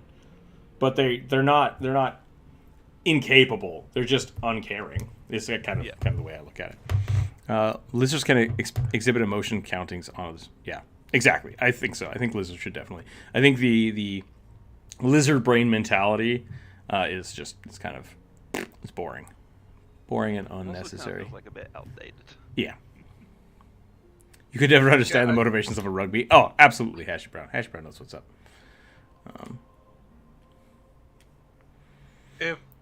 I feel like if you go down to the base brain, it gets more emotional. Yeah, you could play them as like very, very emotionally dependent, like just pure emotion. That could be interesting. Very animalistic. It's hard to roleplay them correct. Yeah, I mean, honestly, we're limited by our own human acting capabilities. The best thing to find in between. Yeah, I think that's the thing, is that the comments I got very much felt like someone was trying to correct my stance on it, and it's like, I mean, you can roleplay however you want. I don't think there's a correct way to do it. And so from the standpoint of how I play it, if that doesn't work for you, do whatever you want. But I'm not going to be too upset about someone role playing. Actually, maybe there is. So a good example of that is I let Lars take over my campaign for a few weeks, and he had started playing the drow characters I had as like these ruthless, like just torturous assholes. And I was like, is that how everybody sees my drows? Oh no. And so I wasn't sure. I was like, is that because Lars thinks drow are like that, or because Lars has seen my drow act that way. And it's like, do I need to change the way I'm playing my characters to adjust the narrative? And so that's an interesting way to look at things. Yeah, that because I know that's how a lot of people see like evil drow is like uncaring, torturous, sadistic a-holes. Mm-hmm. But it's like, huh? So he may just fell back on what he knew. Exactly. Yeah, and that kind of stuff's okay. It's just that I think that's the only time I've been like, you're doing it wrong, because it was my story, right? And then a little halfway through, I had to stop myself and be like, no, this is Lars's thing. We're just gonna go with it. It's fine. Like I shouldn't be micromanaging how he's DMing, even though it's the story that I started, because that's just not how it should go. I kind of just think of that kobold like, you're sorting it wrong. Yeah. I sort them by color. I sort them by taste. Most reptile groups have more family social variance. Giant tengu are like 2 steps away from absolute puppies. Giant tengus? Is that a lizard or like tengus? I'm actually ditching the whole lack of emotion thing they strapped onto lizard folk for foul water here. Yeah, I don't know. It's interesting. I think there's a... We talk about the Dungeon Master Guide effectively being written by someone in universe, right? Like Mordecai, this is what he saw. So if he saw like just brutal lizard folk on an island, he's like, oh, they have no human emotions. I mean, maybe not, but they probably have lizard emotions. They have a social structure, so they obviously have some kind of empathy. But I'll definitely see like the Volo book, because it's literally like, yeah, all the stuff is like written by Volo's point of view, and like he clearly gets stuff wrong. Yeah, and I really like that. I honestly do like that there's like narrative reasons to be able to change the lore, versus like a what I would call a player's guide, which I know that is a term that is used, but it's not like mechanically this is how things have to be played or the game breaks. It's very much because they wrote it in a way that makes it feel in world. You could have your drow be totally different, but at the same time, people in your world probably believe what's written in the book, and that's a great place to start when you're building a world. So you can easily have people believe, like, I've heard stories of the drow living in Menzel Bearzon, and they got all these weird slavery things and melt stuff, and it's like, yeah, that's might be true, but like we're not from there. Fuck those guys. That's just from that city. Yeah. And once again, just because it's written in the book, the people don't have to believe, act that way, or know if it's true or not, right? Like, that could absolutely be what everybody has heard, and then your DM's just like, turns out, that was all a lie. And then, like, Menzel Bearzon doesn't exist. And the game continues going. I'm going to be playing with a new Ghost Fire Pirate game, and I think playing him as a big goofy lizard, that could be really fun. More fun for the whole pirate thing. Don't forget that he's also different cultures. Yeah, exactly. Drow from the upper north would be different from the drows in the deep south. Yeah. Exactly. Hillbilly drow sounds really funny. Raising giant beetles. Yep. And catfish gators. Yep. But that's kind of like how I see like the magic system, like how everything's been like reorganized. Like, this is just some wizard reorganizing magic because he didn't like how some things are organized. What's the... Someone didn't like being told that healing is necromancy. Yep. So they changed it. Yep. I literally, that's how I see it. It's like... New magic is just like the APA formatting for... That's pretty funny. Like, I like well, you're channeling energy, so it's evocation. It's like, no. College debate over and over about which spell goes in which school.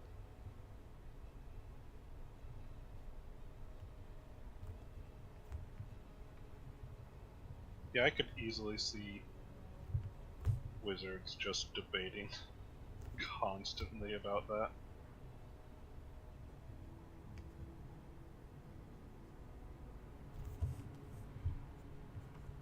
And the jurors just shrug their shoulders and walk away. No offense, but I have a literal whole entire edition of just torturing your players and enslaving them and having them escape while demons attack your camp. And they don't look nice. If you have a whole, okay. I mean, sure.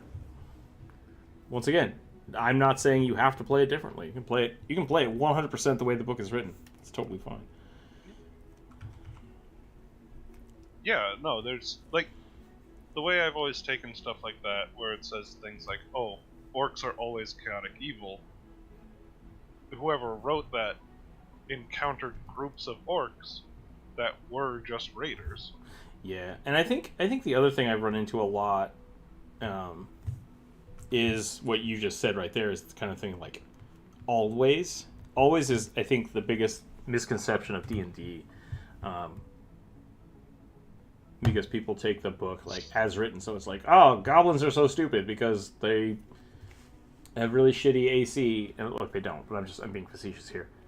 And they don't work well past level 3. It's like, then just change the numbers. Yep. Like, they don't always have to be the exact stat block. I love throwing things at my party and then varying them up, especially if there's more than like 3 or 4 of them.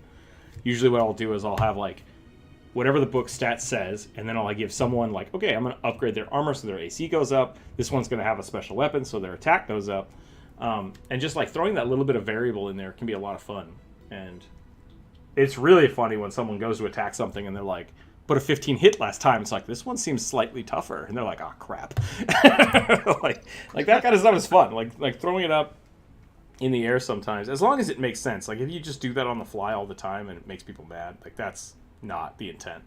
But definitely just adding a little dynamic into your character things can help with metagaming a lot. Yeah, I remember doing that. I had a group of were-rats fight my party, and I'm like, 2 of them seem bigger than the others. And I just grabbed some null stats, and I'm like, these guys happen to be were-rats, just reflavored. Yep, reflavoring is great. I do that all the time. I really love it. It's like the Skaven brutes or whatever they're called. Yeah, I've had a few people ask me about like how do you scale things up for campaigns. It's like find a stat block that works really well and then flavor it however the fuck you want. Like there's no downside to doing that except that people who are metagaming might get mad, which that's fair. I mean, like I don't want to be like,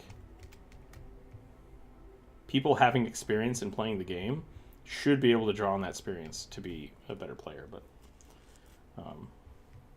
for the most part, I think it can be a lot of fun, especially when you do things like really far off the cusp. Like I did a campaign where people were infiltrating it was a drug lab, but doesn't matter. Long story short, I threw some mimics at them, but I used ooze stats, like much higher level ooze stats. And so they initially like, oh, they're just mimics, and then they like liquefied, and they're like, wait, what's happening? I'm so confused. I was like, yeah, it's weird. It's a weird place. Lots of weird things probably shouldn't touch. Magic. Yeah. It's so funny. It's so funny. I love it. I got a forest bullet. That's great. I like the magma bullet. The magma bullet is one of my favorites. Longer jumps with slower burrow. That's cool. I've used a book block without modifying it and to keep players on their toes. Knowing generally that some of the enemies are capable is fun. Knowing exactly what every enemy can do gets stale fast. Yeah. Yeah, that's true. It really is a balancing act. And I think that's what can make a really good DM is finding those ways to keep things interesting. The other thing I like to do from time to time, like if somebody rolls really high on a knowledge, I'll just give them the character sheet. Yeah, here, check it out. Like this is the monster. You know what this thing is capable of. You just do. Here's the monster sheet, and then they'll kind of like pick it apart and think about things, and it can change the strategy of a campaign if all of a sudden you stop and like give all the information out. That can be a lot of fun too. I have to head out. My phone's pretty much close to dead, and I have to get back to work. All right, yeah, nice being here. Good luck on the rest of the stream. Thank you, Goldtooth. We'll catch you later. Thank you for hanging out today. Goldtooth. I think I am almost done with this bad boy. It is 12 o'clock. We're moving in a good direction. I have not yet heard from the people who are supposed to show up, so we'll probably keep going. We have, I think, what, 6 or 7 left? Monster Tactics. A CR5 monster could stomp a level 7 party. Yeah, if you do it right, yeah. Especially with... that's my thing with, like, goblins and kobolds. Is, depending on the tactics you're using, they can be devastating. Even to a medium-sized party. So it really just depends on how you do it. That's also one way I deal with a lot of min-maxers. It's like, if your character's thing is that you want to hit so hard that you one-shot stuff, then there's no difference between me throwing, like, a golem at you that you can one-shot or a goblin. Because if you get up to it, it dies. So I need to come up with characters that are going to be engaging to you before you kill them. And so, yeah. So I have a lot of fun planning fights around that, especially if there are, like, hyper-level people or you're playing really high fantasy games. It's fun to make things interesting. And I hope my players have taken it that way. Yeah.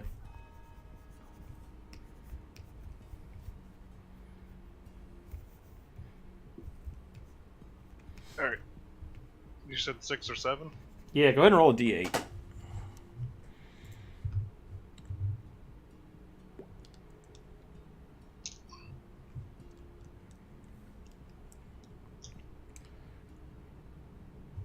That's a 7. Kobold Drake Warden.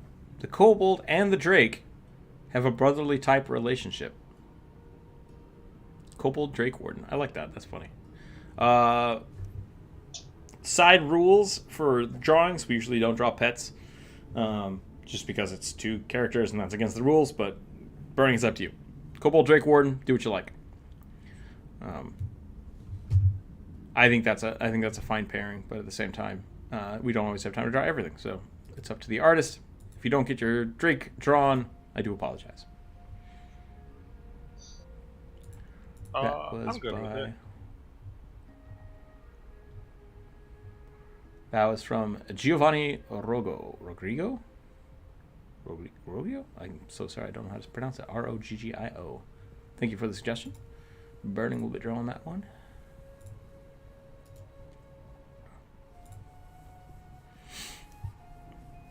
Give monsters bonus actions or reactions. Oh, yeah. I mean, yes. Absolutely. If you're not giving your monsters bonus actions or reactions, I highly suggest doing it. I really like teasing treasure. So, like, if a kobold has some magic potions on them or something, have them drink them in front of the players. It's really funny. No! You punch the kobold, it survives, it looks at you and drinks a healing potion, and you're like, son of a bitch! That's so funny, though.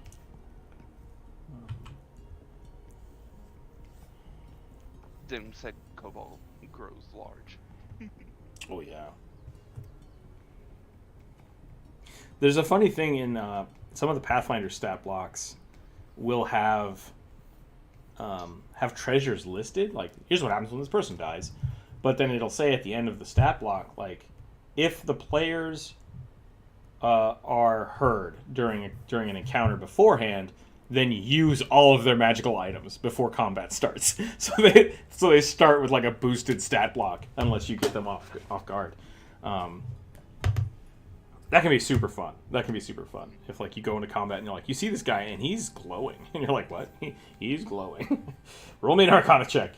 Yeah, he's got mage armor on. You're effed. It's like, damn it. It definitely makes sense for, like, something like a wizard or like a druid or someone who has access to some level of magic to be casting spells on. Yeah. And Pathfinder is like I said, it's a little more high fantasy. It's a little more liberal with magic. So a lot of people you fight, especially like named NPCs, will have things like mage armor or bark skin, and a lot of them say like just if not caught unaware, they have this spell and they get +2 to their AC, which is cool. I really like that, and that's a great way to add little things.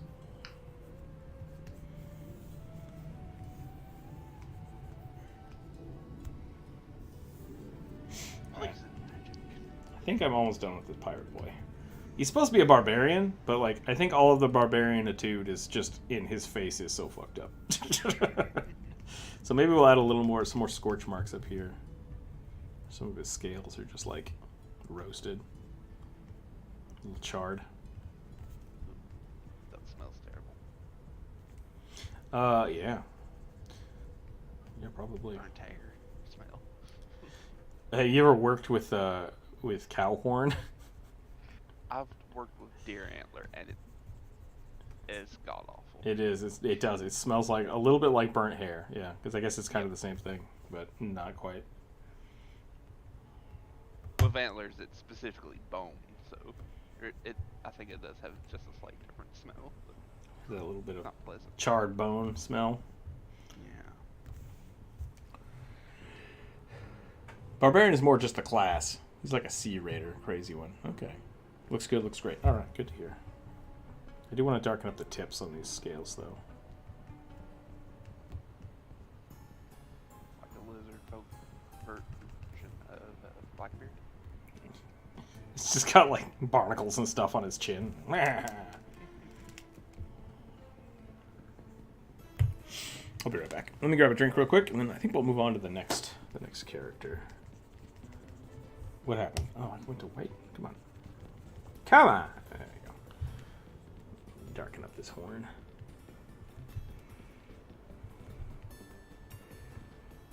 I like the idea that he's so jacked up that people think he's a Dragonborn. I like that idea a lot. Okay, I'll be right back. I'm going to go get a drink and set up my door here so I can see people if they come to the house. Hang tight. I'll be right back.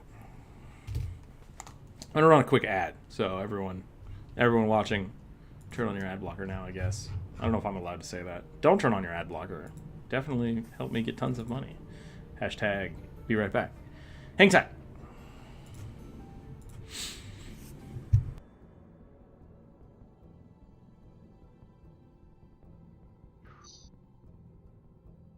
So, Brian, did you see or hear anything about this little finale for EXU Calamity?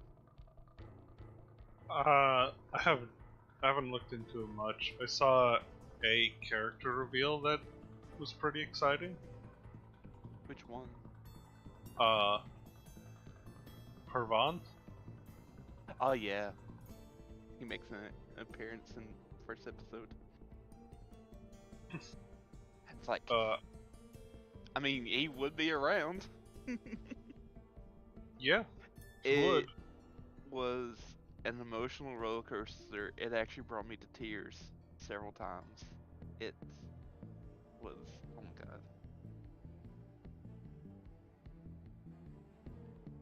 It was rough. I'll have to check it out. I'm so behind on Critical Role. And again, Sam's character is Sam makes too many characters that are just so, I don't know the word for it. I don't want to say good, but just very engaging.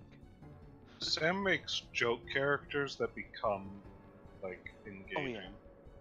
Cause like his character in this one was a changeling bard who is essentially a news anchor with a Bob Barker style wand mic.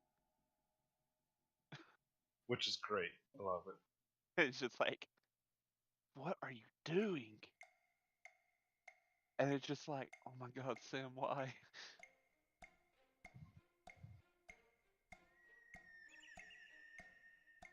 But yeah, it was very interesting because pretty much everyone made their characters essentially to be terrible, like terrible people for the most part.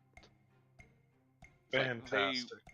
Because they were like all people who had positions of power in the city, and so it's just like, so a lot of stuff happens is because of them, and so it's like, oh,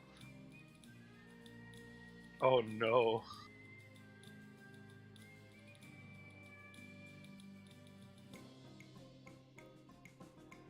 yeah. I think Campaign theory is starting to ramp up. I think it's just it's definitely a lot slower pace than campaign 1 and 2 had. I mean, campaign 1 we also jumped in. They were already like almost level 10, I think. Yeah, a little Around there there. or something. Did I leave for 2 minutes and now we're switched back to the critical role talking? Quick, Ritz back. Change the subject. Warframes. Warforged. I think a long time ago we talked about having like a critical role recap drawing session. We just never did it. Partially because I couldn't keep up. I am so far behind. Did they finish the Exandria Unlimited? This little mini campaign, yeah. It Okay. finished last Thursday. Went 6 hours. Nice. More like 6 hours and a half. I watched it all and I went to bed like at 4:30. 4:30. Wow. It was, yeah. That's where everybody is today. They're all tired. Or watching the rest of it. It was, yeah.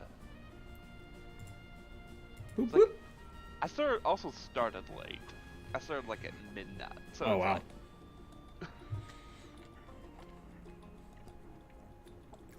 Burning, I don't know what kind of brothers you have or looked up on the internet.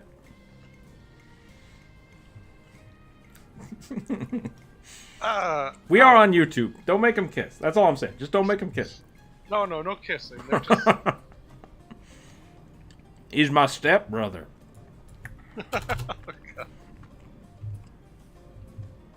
Oh, internet. What have you done? Alright. Let's roll these dice.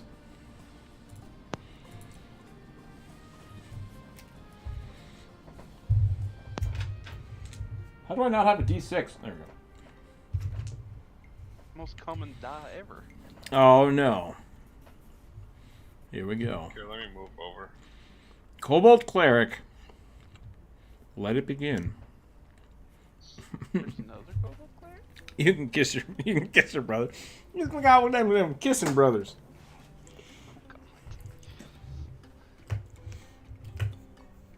It's Pride Month.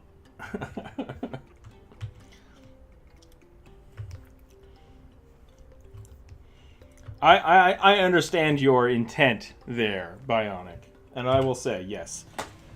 You can familially kiss other people in your family. I just want to make sure that Burning doesn't get too saucy. The collection grows. Yes, this is Dr. Random's. I'm just giving Burning shit for no reason. The collection grows. Yes, so we're gonna draw. What was it? Cleric. Kobold Cleric. Dr. Random gets another kobold in the pocket. Eventually, yeah. Eventually, we're gonna have to have like a whole. I guess I did the kobold video. I didn't put any of them in there. I should have. That would have been funny.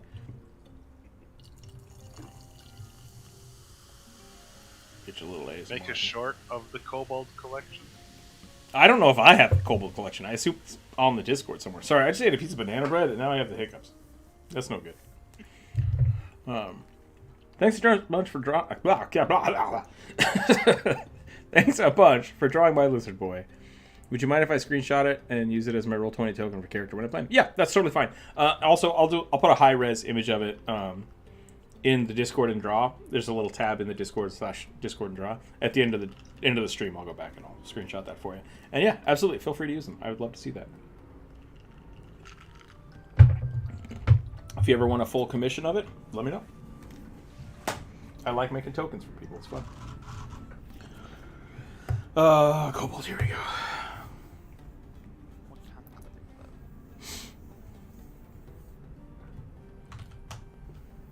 Kobold of Trickery? I think the coffee kobold is probably still one of my favorites.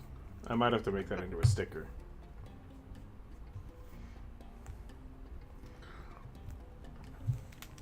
I've also started doing a thing where the eyeballs on kobolds don't make physical sense. Because, like, for some reason, I feel like they're derpier if you can always see their eyes. Because, like, I don't think you can ever see... Well, you can kind of, like... Some lizards do this. And you can see both of their eyes. So I think we could turn that into a kobold. Gecko kobold. Yeah, there's not enough geckos. There's not enough geckos in D&D. Riding geckos. Right? Yeah, riding geckos. Hey, if it's good enough for Obi-Wan Kenobi, it's good enough for me. Aren't they in Pathfinder? I think so. Yeah, yes.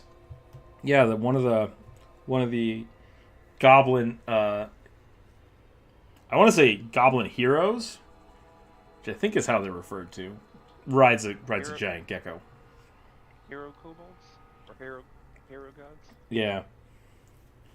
There's like different tribes of goblins, and they all have like one great leader, and one of them rides a gecko, which is really fun because you can ride it up the wall. It's super good.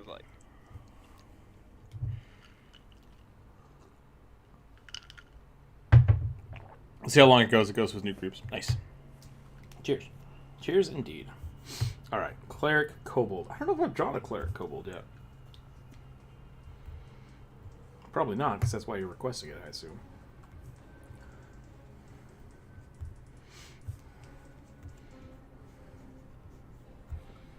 Cleric of Nessus.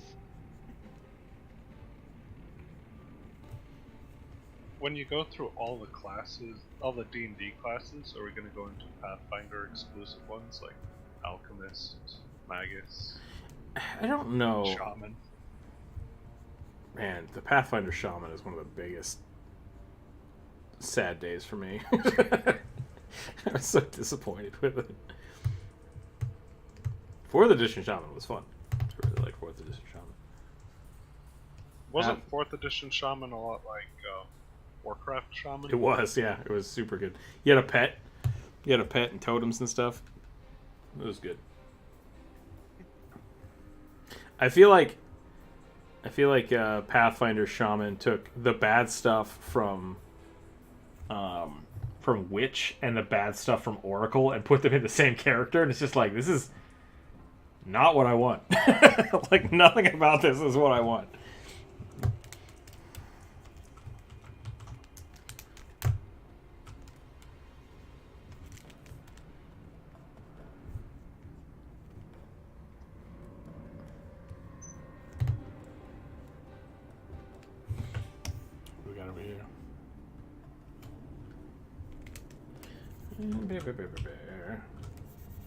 I've gotten really into my own head when it comes to kobolds, because I had to draw so many cartoony kobolds that, like, I've forgotten how I used to draw them, which I was a big fan of. I really like the old, like, long-nosed crocodile kobolds.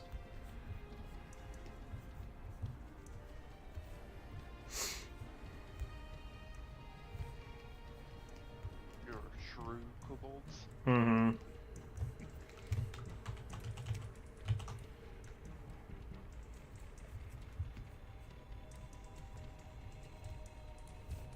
They very much have like the Gary now.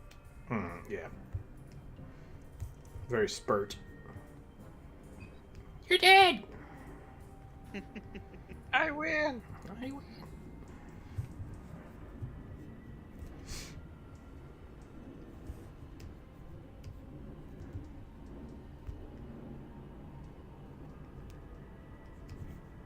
See, now we've been infected by the critical role, and it's gonna be here forever. I feel like Spurt's always an okay exception. I've drawn a Gariel-inspired kobold once. Nice. Yeah, they're really cool. I really like that style. It makes them feel very fragile, because they're just so thin. Whereas especially the Pathfinder kobolds, just like, look like little tanks. It's like, I'm pretty sure I could drop a piano on that and it'd be fine.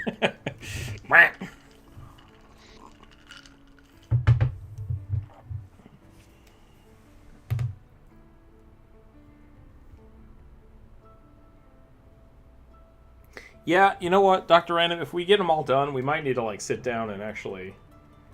We might need to do a kobold day.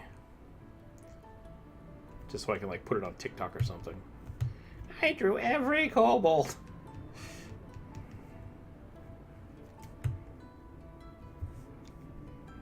Rookzer0 kobolds. Yep.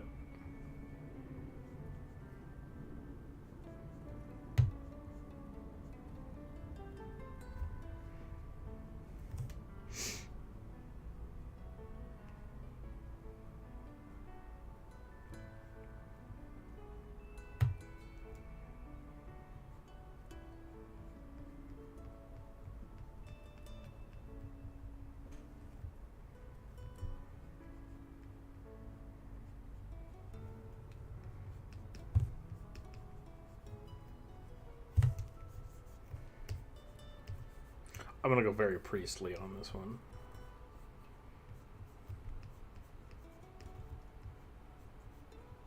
Feel chasuble.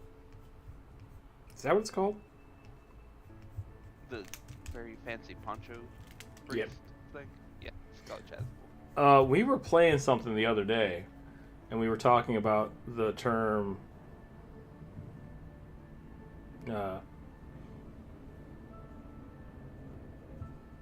Chorgan? Apparently this is pronounced surgeon. I didn't know that. Wait, what? I'm trying to think of the game we were playing. I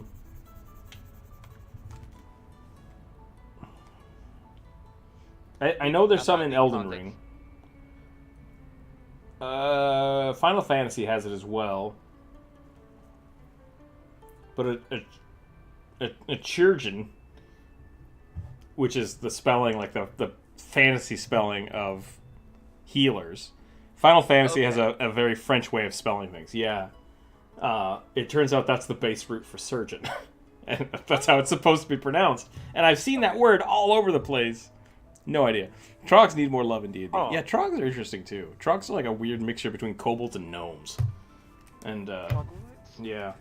Trogs, troglodytes. They're pretty close to deep gnomes too, but they're just like weird. They're medium. Are they that big? I don't think they're that big.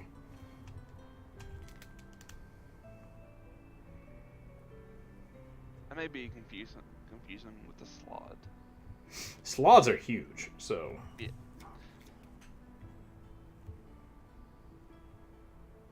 Sloths are chaos frogs. I like them. Yeah, I'm mixing them up in my head.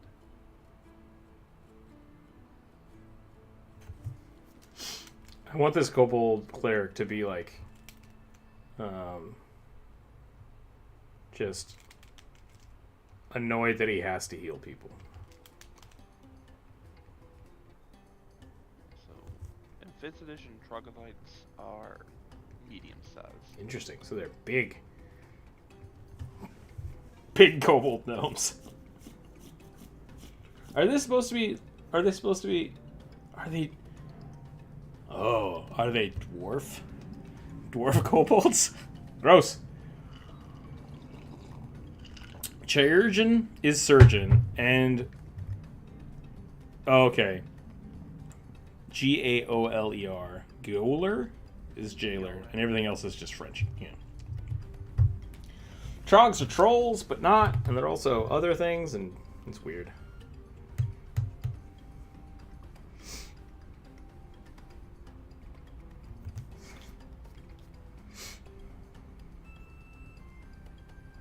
Sometimes trying to figure out fantasy classification feels like it's trying to classify two different things that look similar as the same thing. That's a trog. Man, I have not been using trogs right forever. Ever in my life have I thought that's what a trog looked like.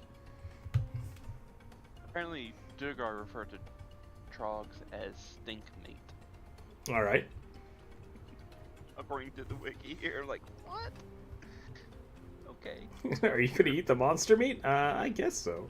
Oh, that's in a D&D game that nobody else heard. Never mind.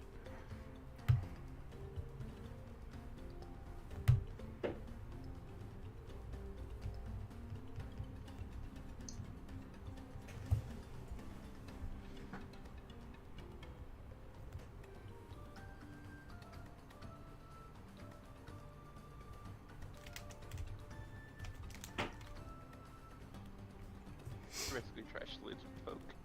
Trash lizard folk. Okay. Hey, we were talking about hillbilly lizard folk, right? Or what were we talking about? I mentioned hillbilly drow. Hillbilly drow. There you go. Because you said northern and southern drow.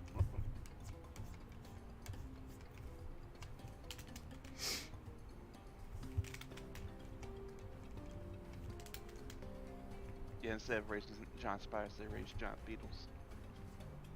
Or giant isopods.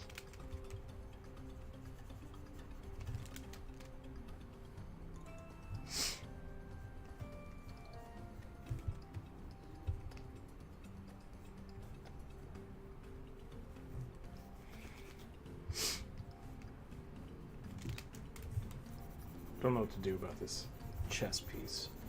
I wanted to give him like just a big cassock. Maybe I'll just give him a mantle.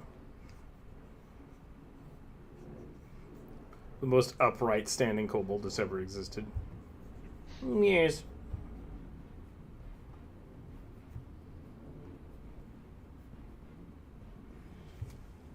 Impeccable posture. I like my trash lizard boys. No bullying. No bullying here in the Discord. Or on YouTube.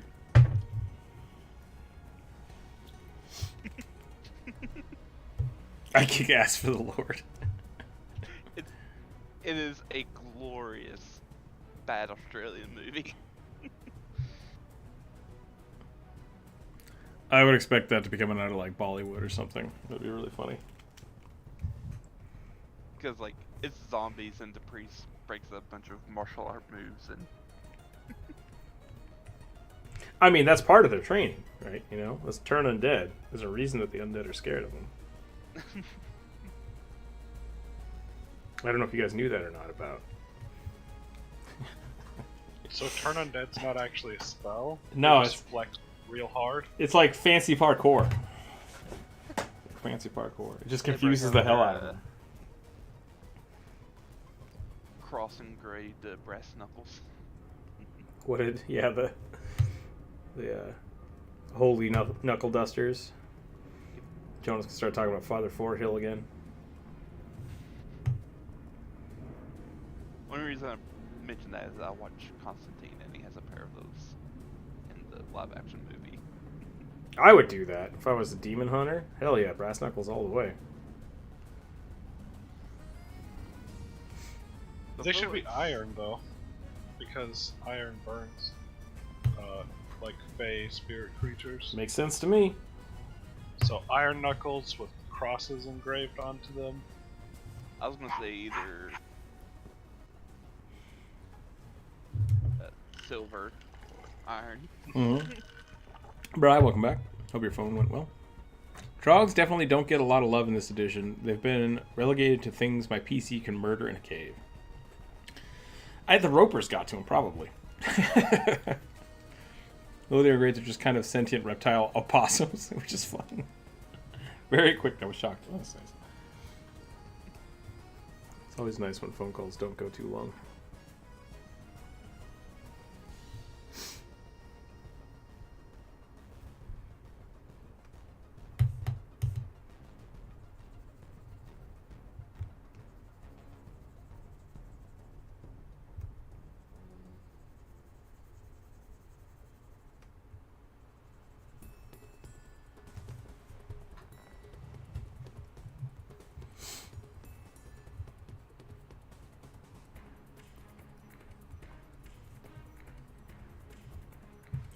I was gonna have him like holding his fingers.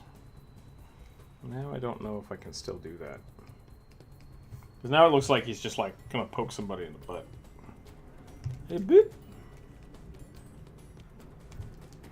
Maybe I'll give him a big old sword. That'll look good.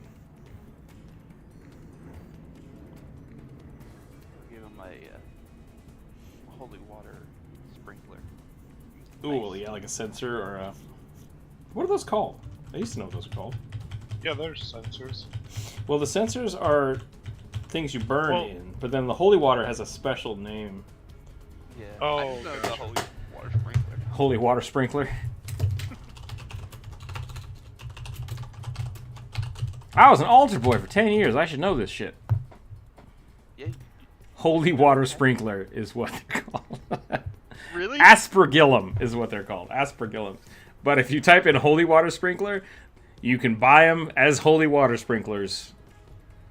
I knew they had a name because I saw that Pathfinder, there's like an alchemist weapon that you can, that's essentially one of those. Aspergill. I guess that makes sense. Water spreader. Fair. Okay. Is it listed in the book as a water spreader or as an aspergillum? Aspergillum, like a war aspergillum. Okay. And like you put like poison or some sort of acid in it and whack people with it.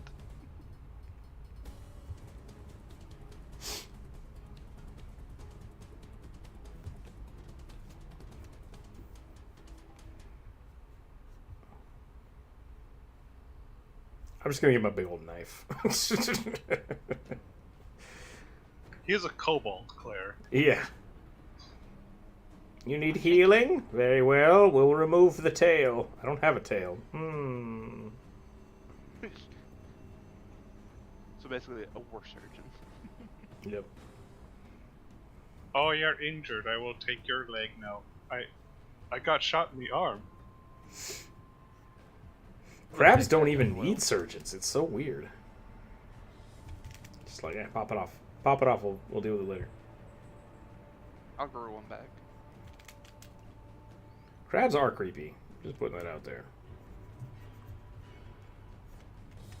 They are a super race. Or species. I mean, I don't really think that, but everyone seems to do. Biologically, they're pretty good. Yeah. I don't think they've had to change in a long time, so... This will probably be my last doodle before hopping off. No problem. Thank you for hanging out, Nova. I appreciate it. Hope you had fun. Feel free to, if you want, to just screenshot your stuff and post it in the Discord and draw if you would like. You don't have to, but you're very welcome to if you want to give people use of it for their games and such. Also, feel free to, like I said, feel free to post this on your own Instagram or your art is your art, even though you're doing it here. I have no control over it, so do what you like, and if that means you want to post it on YouTube, that's cool too. I like how spindly his arm is. Yeah, I mean that's what I really wanted from this. It's just like I want him to be just like a noodle. Very spidery.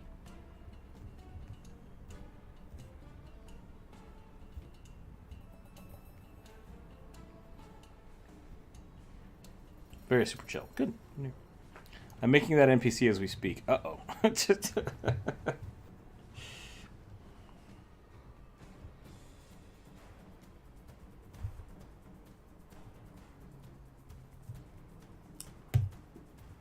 think Zoidberg is a fun character to play, but like not good. Like totally not optimized for combat character. It's effectively just playing a character with really bad stats, right? Like I roll a medicine check. I have a -6 because I don't know what species you are. Here we go. They do not stabilize you. We've been in a party for 2 years. How don't you know what species I am? You never told me. I didn't want to assume.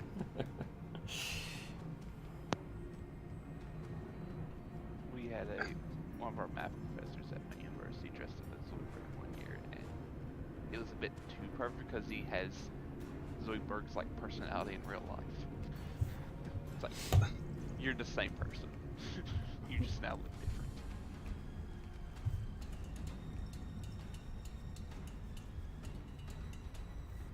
Why not Zoidberg? I don't mean that like to sound mean. Like everyone loved it. It's just he very much had like that very Zoidbergian. I was just gonna ask, was he like an old Jewish dude? Because that's kind of They'll but we had an old like Ukrainian professor who he looked ancient. It's like me and my friend used to make loving jokes that he roamed around with like Russian Vikings. It's just Rasputin in a. Oh yeah. Oh, how many do we have left? I'm back. Again. Did I erase that one? I did. 6. We have 6 left. Oh, fantastic. I feel like I'm forgetting one then. To the dreaded D6. It's a 3. Aarakocra based off of the bearded vulture. Way of Mercy monk. Vulture monk. I think we only had... Well, we had some orcs. There's some orcs, some lizards, and some birds today. And one plant person, if they get drawn.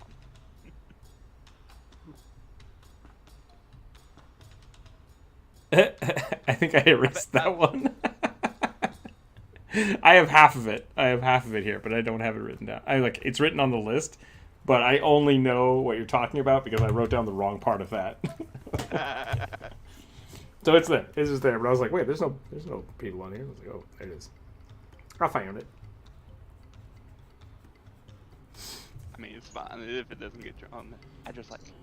I learned what the Quran was. I was like, ooh, very interesting.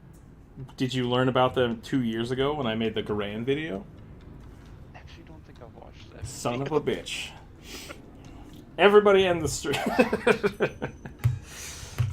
It's a good one. I really like the It was Quran. posted before I started knowing anything about you, so I was like, Yeah, that was one of my earlier videos because I really liked the. Really like I liked said, the Quran. first video I found of yours was the mentor video. The Minotaurs. Which I may have watched it. It's been a while. Yeah, I think it's just says plant folk too. Yeah. So I totally get that. But no, I really like the Quran. Oh, and they have such like a weird like negative to them. It's like they're delicious. If something bites you, it ain't gonna let go of you. Yeah.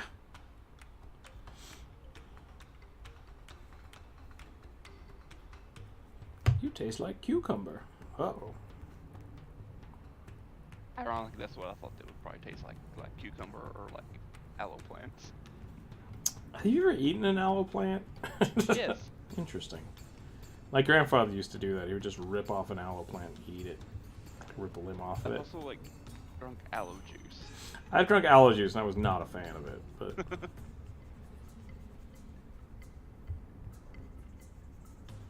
I was like either thinking cucumber, aloe, or something citrus. Don't know what citrus came in, but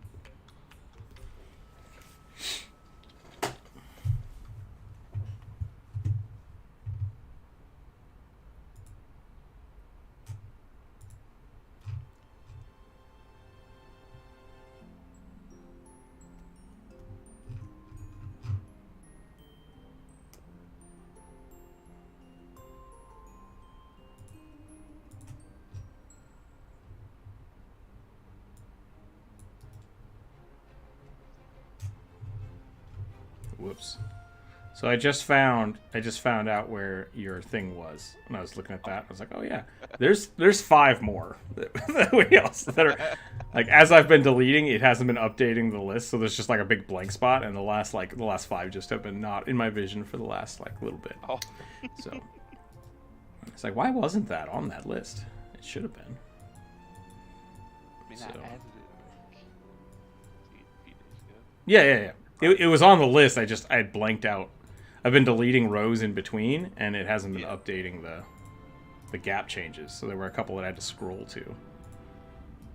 Welcome, Patrick, to the Discord. Welcome. Do we share both doodles in Discord and Draw or Art Share? Discord and Draw, yeah. The Discord and Draw is for anything drawn on stream. If you'd like to post anything else you've done, you're very welcome to post that in the Art Share or in Work in Progress. Indeed. Welcome to the chaos, Patrick. It's been pretty chill today, so.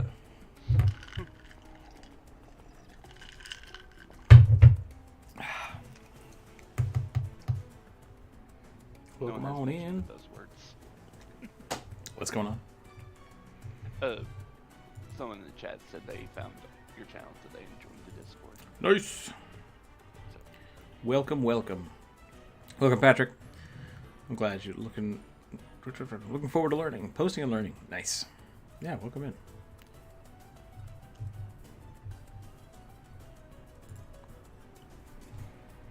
Dun, dun, dun, dun. I think we got like an hour left. And we have a bunch more, so I'll probably keep drawing for a while. We'll see what happens. Maybe I'll do one or two more. I'll probably call it. I think I'm going to call this Kobold done, though. He's looking pretty good. We'll give him like a war skirt.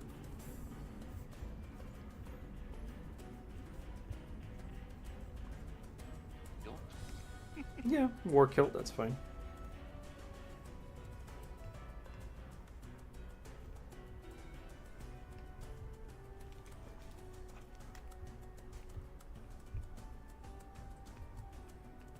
I think that's looking pretty good. I think we're going to call that there, and then I'm going to roll for the next one. What is happening down here on the right? I just now saw this. That's a really good dragon. Yeah. La! Lots of reptiles today. Yep. In general. Alright, here we go. How much of a negative would you give a character in the name of flavor? Oh, a lot. Tons like that. All kinds of stuff. Female orc cleric with war paint, a falchion, and her hair in braids.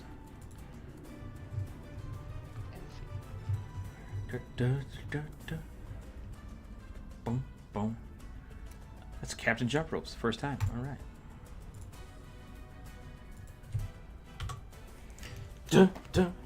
Yeah, no, I've had some friends play some really, really fun ones.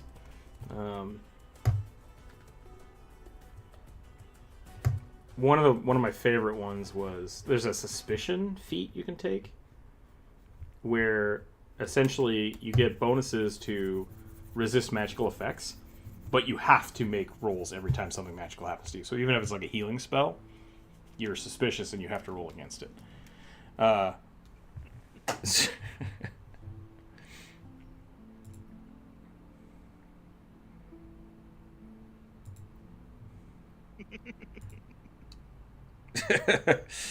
And that one was really funny. And it got to the point where like the same friend, if someone gave him a magical potion, he would just throw it. He would just like get it away from me. And so like he found a whole shelf of potions and he just smashed it without anybody like no. It was good. As the DM, I highly approved. As the players, they were all very upset. I mean, I understand both. Yeah. I mean, you could also just play an Oracle and get like the double curse feature. Yeah, and I think the Oracle's curse should be something that is open to other players, and I've done that in the past as well. Like if you want to take one of the curses, you get the benefits of it. So, yeah, that can be a lot of fun, and that's what we did for Kevin the Necromancer. Basically, he started undead, and we're like, you effectively just have this curse at a higher level to start with, and we'll give you more things as you go, anyways. Why am I doing rugby ears on an orc? That doesn't make any sense. Maybe you're going goblinoid orc.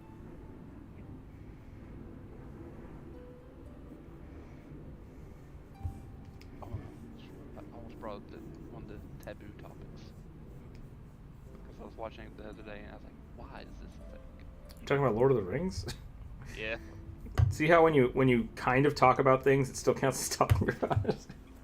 I didn't mention the name, you mentioned it. Well, yeah, I mentioned the name, but you're still talking about it. That's how that works. He who must not be named. It's like, oh, yeah, I know that guy. It's fine. Yeah, Bob. Bringing up things you're not supposed to talk about is still bringing them up. Which is the fallacy of the skinwalker, right? Don't talk about skinwalkers. It's like we're doing it right now. Yeah. Like we're doing it right now. It's real bad. I bring up the flaw thing because I'm debating if I should ever have my barbarian himbo wear a shirt. Just like he won't wear a shirt. That's his downside. I mean, he was a gladiator, and I feel like at this point he's just gotten so used to being bare-chested in fights that, like, he'd feel uncomfortable putting a shirt on. That could be really funny. I think it's something you should try. And then what I've done in the past is, so let's say in a situation where you have to wear a disguise, right? It's like, okay, my character doesn't wear the shirt. It's like, but that's part of the disguise. It's like, my character wouldn't wear the shirt. Roll a will save. Like, that's the way I always do that. Is like, it can be really funny, but it can also be mechanical. It can be a thing that you roll in there, or it could just be something you roll. It's like, I don't know. Let me roll a dice. If it's above a 5, yeah. So my character just doesn't do that. He refuses to do it. And I think that's a lot of fun because you're basically making a game for yourself, and that's really what they should be used for. So yeah, I think that's a great starting point, and just roll it and see how it goes. And if it gets to a point where you don't like it, then your character can overcome things like that through mechanical means, or just like, I think I'm gonna give up not wearing a shirt. It's time, guys. And then you put a shirt on, and your character has grown. Give up to charisma and dexterity checks when wearing a shirt. Yep, that's cool too. Like they start with a poncho and then work their way up to an actual shirt. God, we just got into D&D and 4? Just got into D&D and IV. I don't know what IV is.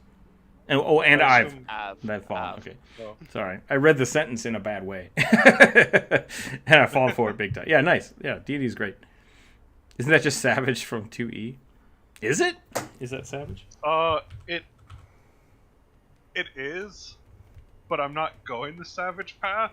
I'm going the Giant Instinct because I like big swords. And you can. So. And honestly, looking at it, the Savage path doesn't give many benefits for not wearing armor anyways, so... Eh.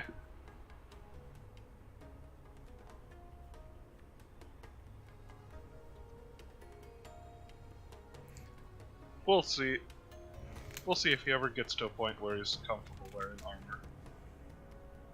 I mean, I think that's the best part, is if you do that, it's just like, you can't wear plate mail, you can't wear magical coats. I think a lot of that could come up in-game and be fun. I mean, he's got a pretty high dex anyway, so even wearing plate wouldn't be a huge benefit for him. Yeah. Well, then it's not really a drawback, and you're just being just metagaming. Well, it's not metagaming because there would be armor that's beneficial for him that I've already turned down. Sure. And it's just going to continue as we level up.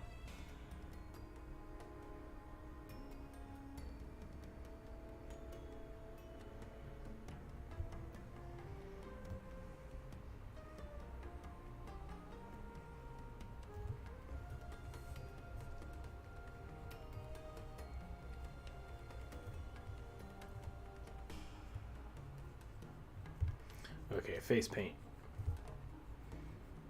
Was this a barbarian? Is that what I heard? War cleric. What? Oh, female orc cleric with war paint. Not Okay. Pathfinder? 2E D&D, not Pathfinder. I don't know. I've never played second edition outside of like computer games that took care of all the stats for me. Out of D&D, hello. Welcome in. How are you today? I'm doing pretty good.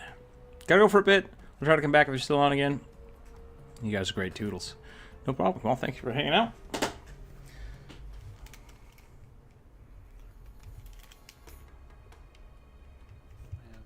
Let's do some of this. That's a unique take on a monk. What's a unique take on a monk? The Way of Mercy. Ah. Someone and they heal. Alright, so this is a war cleric, so I'm gonna do like half plate? I'm gonna do half plate. Do like a sweet little thing here. You could only wear the traditional garb without penalties. In 2E and not I guess- Pathfinder. Is that for the Savage build? Yeah, Okay. apparently it was like second edition D&D, not Pathfinder. Ah, okay. That would make sense. Should I do like eye makeup here? I think I'm gonna do eye makeup.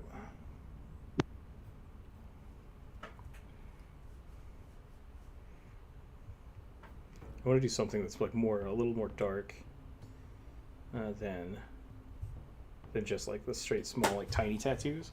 I always like doing the handprint on the face, but like there's so much detail you have to add in there. Lots of math, yeah, exactly. My traditional garb is kilts and boots.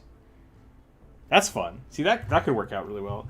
I've run into a few people that like want to keep that aesthetic, but they're like, it's plate mail, but it's a kilt. And it's like, I mean, are you just not wearing half the plate mail, or are you wearing all of the plate mail? And that's kind of fun when they have to make those kind of decisions. Trying to like, do I keep it looking traditional, or do we find a way to like augment it? And I like making those kind of those optional plays. It's like, well, do you want to keep the aesthetic and lose some points to the armor, or do you want to augment it so it looks different and change the style a little bit? Like, it's completely flavorful. So like, I think those kind of decrements are really fun. And yeah, I guess the biggest question is like, how much of a decrement do you want it to be? Do you want to get a bonus out of it for having it, or do you want to just keep it as just a fun flavor?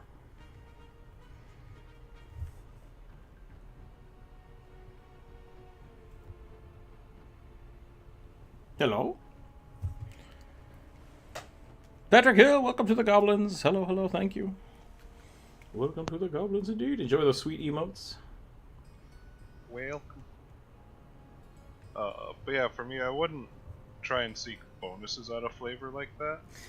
Okay, I mean, you can. You definitely can. There's even a rule set for that in Pathfinder.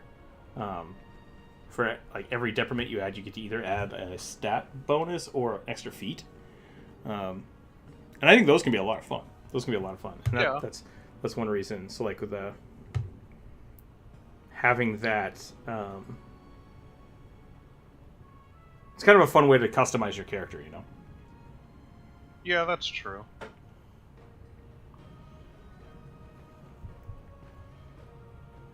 I think I'm gonna go like, yeah, I like this idea.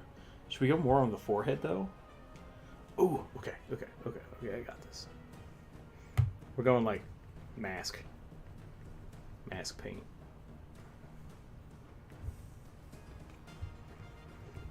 I'm also a big fan of just like the single pauldron and the half plate. I like that a lot. I think I'm gonna do that. The bird creature looks interesting. Well, was that a Tengu burning? Burning Pals is drawing the bird over here. I'm drawing the orc over here. Yeah. It's Aarakocra based off the bearded vulture. Bearded vulture, Aarakocra. That's right. You drew the. My brain is stalling out. We've been streaming for too long. Yeah. You were doing the other one earlier. That's pretty cool. Yeah. If people would like to see those, we'll save them out. We'll put them in the Discord later. But anyone read KODT? What is? I don't know what that is. Bionic. Translate? I was thinking Knights of the Dead, something like Knights of the Old Republic. Wait, he's live and not recording. Woo. Yeah, Marigold. Yeah, we're doing a live stream right now. People are welcome to join in on YouTube if you want. If you'd like to draw, there's a link in the Discord. We have some extra space if you want to keep joining in and drawing us. We have a list of more characters that are ready to go. If you have a suggestion for a character, I can add it to the list. Feel free to put that down in the chat. Probably do 2 or 3 more, so there's still a chance you could get it picked. I feel like this orc ear is too pointy. I'm gonna make it a little less pointy. I might actually make her tusks a little bigger too. We'll find out. I want to make her a little more orcish as well. So I might just make it a little sharper everything. Probably leave the eyes blank, just have them glow. I like that a lot. Gotta head out. It's been great as always. Have a good one. Thank you, Dr. Random, and I hope you enjoy the the kobold we drew a little earlier. We'll try to do something fun with all those kobolds. What if I ended up playing a limbless or so character for like 30 plus to every check? Oh, interesting. Bionic. I also didn't specify what closing had to be, so it could be a kilt. Oh, I see. All right, fair enough. Oh, let me look at this. So I gotta bounce around Discord real quick for a second. There we go. Boop, boop, boop, boop. Knights of the Dinner Table. we just did a gnome commission here yesterday on Twitch, and I'll be posting the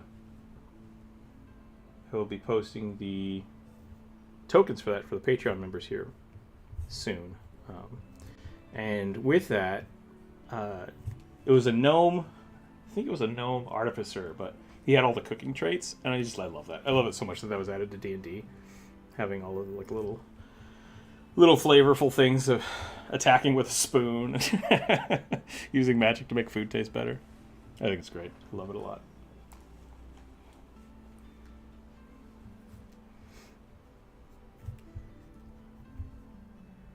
Let's see. Ooh. Give me 1 second here. I'll be right back. Burning, you're in charge. Oh.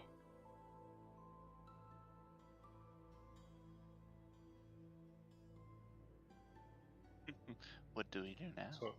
So how's everyone doing?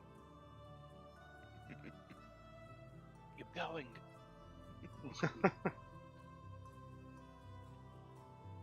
What's a class everyone's wanted to play but hasn't had the chance to yet? All Okay, I'm back. Welcome back. That wasn't long. You all right, Burning? I wouldn't put you on the spot. I'm good. Knights of the Dinner Table. Okay, so that's what KODT is. Got it.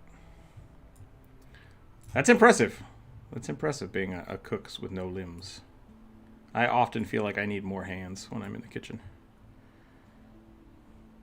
Now we can ask hard questions. Yeah, feel free. Today is just it's the viewer suggestions, so we're talking about people's D&D characters and just shooting the shit. So if you'd like to have questions, feel free. Absolutely feel free.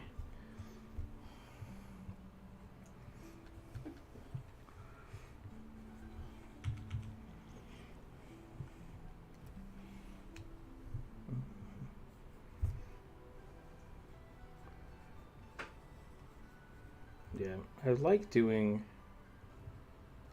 the live streams with the Discord and stuff. It's a lot of fun. It's always. I originally wanted the Discord draw to be a bringing D&D artists together and talking about D&D, and there's just not that many D&D artists. We definitely have a couple. I think we have a good batch here in the Discord, and I'm always looking for more.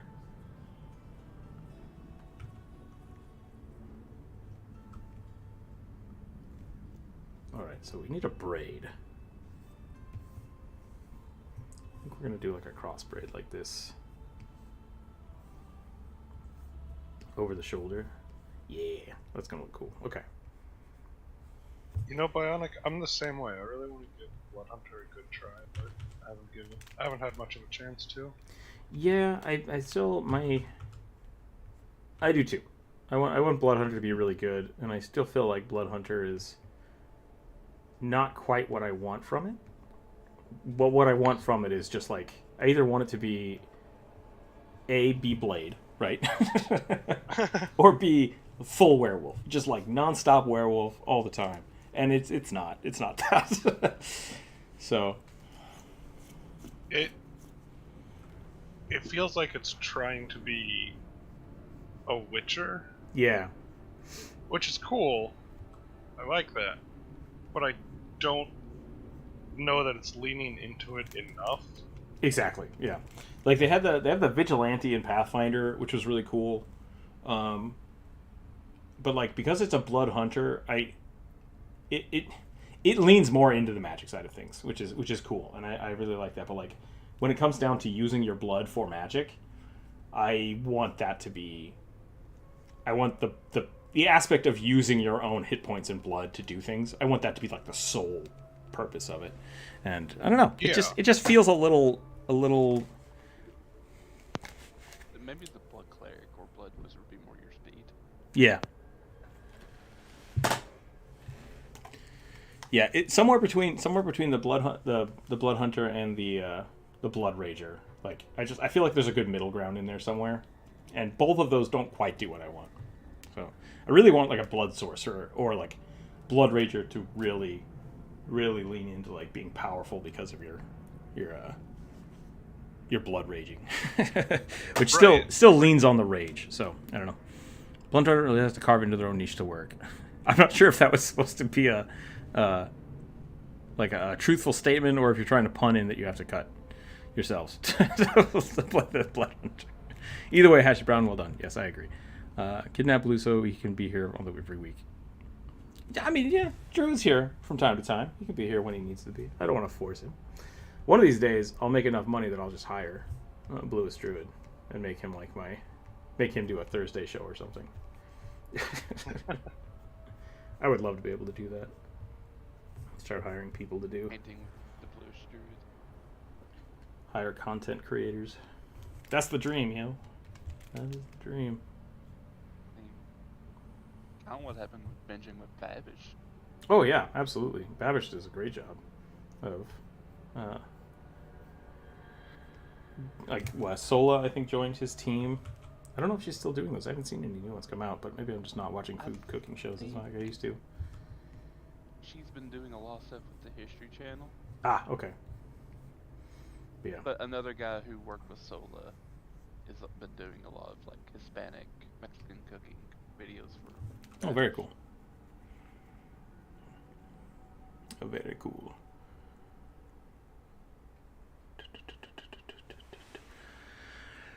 Drain is how I think psionics should be handled, but not pure HP drain because there's a lot of stats sacrificed for power in D20. Interesting. Yeah, psionics are another weird touchy subject too. Just because like people have a very direct thing that they want to talk about with psionics, and it once again like the way I think of psionics are totally different. It's essentially just magic in my mind, so I don't know why it's specified that way unless you're doing like psychic damage, which should also just be a very specific type of magic. So, but it can be done non-magically too. So, do you think that the castles and mage towers need to get more love in modern Dungeons and Dragons or Pathfinder, so player characters can have a secure home base and affect the world? That's a great question. Yeah, I think there's a lot of like magical home bases with the tiny huts and the other things like that, but there aren't a lot of like big mage towers anymore, right? Like you're not building people's keeps, and I think part of that comes from just DM style. With 5e, I feel like a lot of people are globetrotting a lot, and there's not a lot of local play that I've seen. So yeah, I do think they need to get a little more love. But with that, I think it can come down to the DM, because really it's the kind of story you want to tell. I generally will pick a zone, have like 2 or 3 big cities, and then that's the area that I put my players in. I have them able to like travel between the two. So if they want a house or a tower, cool. And they eventually do pick places and kind of make them their own. But yeah, I think it's more or less just 5e for some reason has much lower fantasy but more world grandeur. And it could just be because of how large the Forgotten Realms have become. So yeah, I think so. I think they definitely need more love, but at the same time, I think you can kind of build into that in a lot of different ways. Just think of like the Mighty, not Mighty Mansion, but the Fantastical Mansion and the Mighty Fortress spells. Mm-hmm. Which I really like the Mighty Fortress spell because it actually physically creates a fortress, not just a extra dimensional pocket. Is that the one that you can drop on people? Have you heard about this? Theoretically, you could, but yeah. There's a spell that constantly gets talked about because it can be basically misused so easily. It might even be an item. An item that summons a fortress. I think it's called I think that's like an Iron Fortress. like a totem that you basically throw in the air, and then people are just like, I'm gonna drop it on that creature. It's like, if that's what you want to do, that's how you're gonna use it. It's destroyed. Good job. I always feel like as soon as players start abusing things like that, just turn it on them, and now the other people in the world will do stuff like that to you. You see a small goblin wizard come out, take out a tiny castle figurine from his pocket. Run. What? Run. That could be pretty funny. All right, it looks like It's the life of Monopoly. it looks like the people are here that I need to talk to. Would people like to keep going, or should I? And I might take like a 5-10 minute break here. I might not. These people just drove away. I don't know what's happening. Today's gonna be weird. I probably need to call it soon. But I think we can probably finish this up. Psionics used to be unique. Psionics used to be unique, and I think they used to be unique because they were specifically designed for like the Dark Sun universe. I don't know if that's necessarily true, but like the Dark Sun universe is where I started seeing tons of psionic and psychic abilities. Yeah, I think when they kind of nailed out that particular set. Yeah, and Editions rules for it. And I think a big part of it, because I mean, at the same time, like the Mind Flayers, right? They have like psionic abilities, and there's a lot of stuff in the Underdark that has psionic abilities. And I really think it's just supposed to be that, I want to say, kind of eldritch, outer limits kind of influence on the mind, right? And so having that kind of eldritch horror feeling makes more sense if it's just all mental. So I really liked that aspect of it, and there's a few characters that like work really well with that.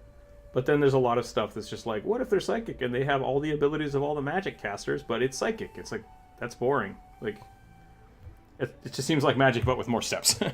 so yeah, I think it really just has to fit in with the setting to make sense.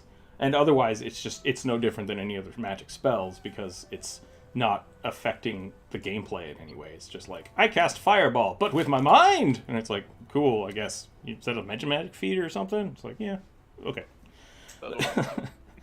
Like, any of the meta magic feats you could look at and be like, I can cast spells without using somatic components, because it's my brain. It's like, cool, so it's psychic. It's a psychic fireball. I'm like, no. One way or the other. It's all the same. Hence why in 5th edition they're just like, psionic magic is just straight up magic. Yeah. There's no spell slots. It's just, instead of learning it from a book, you learn it from a mind. Yep, I don't see it. I don't see that being an issue. I think it's totally fine. I think it's fine, legit, absolutely. There's a lot of like spells, like it's clearly like psychic powers, like detect thoughts. Mm-hmm. It's like Yeah. mage hand. Exactly. Yeah. It's like, oh no, I'm using the weave. I'm using this. Like, okay, so it's not your mind. Well, I'm controlling it with my mind, but through the weave. And it's like, I get it. I don't care. Just like, have it be one thing or the other, or don't make a big deal out of it. Yeah. So yeah, that's really, I don't have a problem with psychic stuff. I don't understand the allure of it. I don't understand why it seems like it's a bigger deal than it should be. It's just like, yeah, it's psychic magic, cool, whatever. It's not magic, it's psychic. It's okay. Okay. I'm not gonna argue. Play like an X-Men.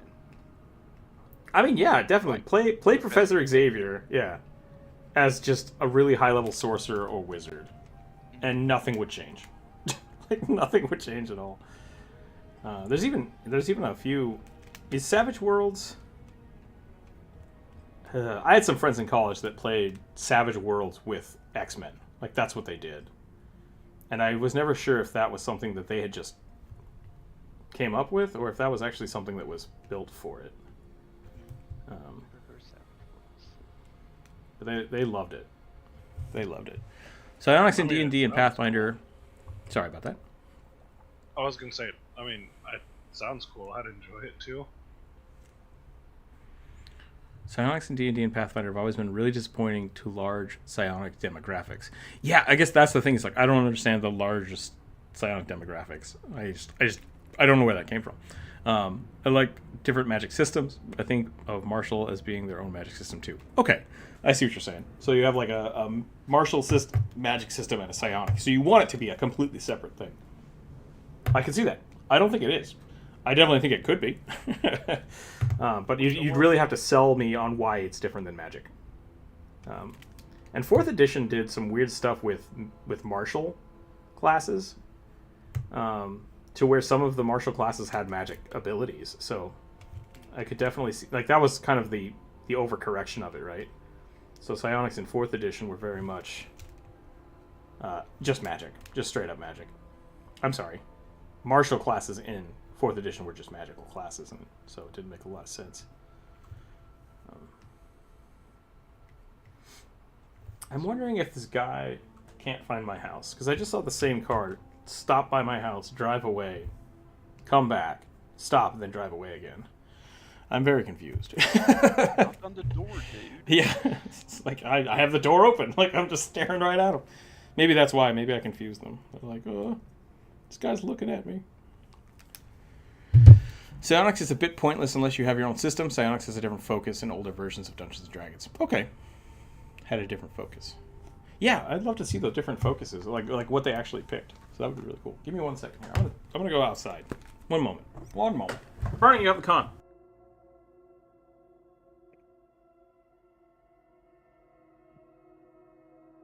So. Oh, go ahead. Oh. No, I was just gonna fumble. Oh, I was just Go going ahead. to like interject on this psionic conversation. Is like, in the past you had to have certain stats and feats to even use it.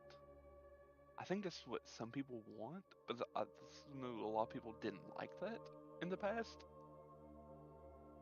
Because like every Okay. psionics has been made for rendition, no one has ever liked it. Gotcha. No one's ever been satisfied with it. Psionics had their own saves and unique effects. Okay, see, so like force magic now, force damage to me could be pushed through psionics. Will saves make sense for me for a lot of psionics. But yeah, interesting. Like preventing from a psychic attack could be thrown into the will save. So I don't know if it's just, it sounds like it just might be a necessity of more complexity, which I think that's a valid argument. 5e is designed to be so simple that I think a lot of people that really enjoyed the complexity of some things got lost along the way.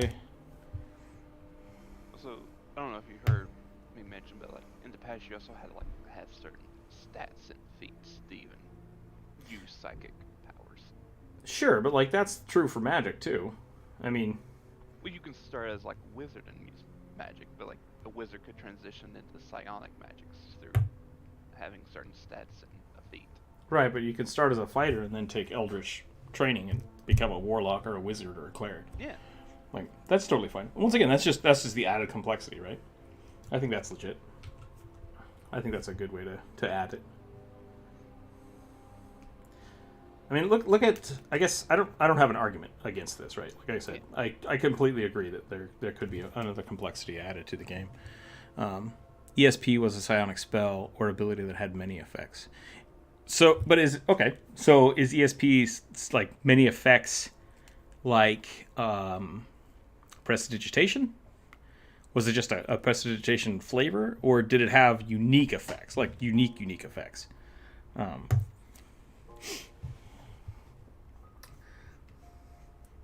mean, I'm personally kind of like on your thing. To me, it's just magic. Sure. A different flavor of magic. Yeah. And once again, I don't think it's a. I love it. I'm fine with always adding things is totally fine for me. I just want to understand where the what's missing. That's really the question, I think. What's missing from those effects? Because if it is a complexity thing, like, oh yeah, definitely, let's add more complexity to it. I miss touch AC. Touch AC made so much sense. I hit you with a lightning bolt. Ah, my armor absorbs it. Yes, that's how lightning works. Like, that was the intent. Yeah, no, I agree. Touch AC just absolutely makes a lot of sense, and also helps balance out, those super heavily armored characters. Hmm. Based on my experience running around the community, I think the simple system of componentless drain casting would work best. Oh, so like you don't have spell points for it? It's just something that you do. So it's more of like spell casting, but on a physical level. Psionics very much force of will and affecting the mind, whose mind is stronger. Interesting.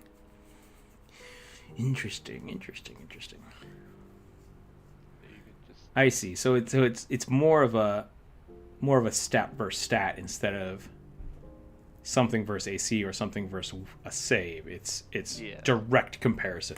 That's kind of cool. I like that. Will versus will. There actually were like rules for like psychic duels. Oh, interesting. Psychic duel sounds fun. I could be wrong, but I think someone mentioned that in the D&D podcast I was listening to. Very cool. Yeah, I think that's something that could easily be incorporated. I do think that there is something to be said about like transitioning over from like trying to put things from older editions into the new editions. Like, oh, how do we transition? It's like, well, just add that system to it. I think that's fine. Like if you have a really fun Professor Xavier, okay. If you have a really fun system from an older edition, like just add that, incorporate that entire chunk of it into your game, and yeah, make it work. It might not be perfect, and you might have to tweak it like over a few sessions, but usually it's pretty good. Coming from 3.5, the idea that you can mix multiple different magics in one game is what really got me hooked. Having just slot casters slapped and key point casters, it saddens me in 5e. Yeah, and I've run into that a little bit. Like I'm a big Pathfinder player. I love Pathfinder, and for the most part, like you can distill things down to that, right? Like, so prepared spells, slots, points, grit, like they're all basically the same, which is what I think 5th edition is kind of based around. So like, let's just really simplify it. And simplifying can be great to introduce somebody to something, but then like, there's no reason to, keep adding complexity as people become comfortable with the system. So I usually use 5e to introduce people to role playing, and then we switch to Pathfinder because they're like, oh, I wish I could do this. I'm like, that's a Pathfinder thing. Let's just do that. Nothing wrong with that. So 5e is your gateway drug. 5e is definitely a gateway drug, yep.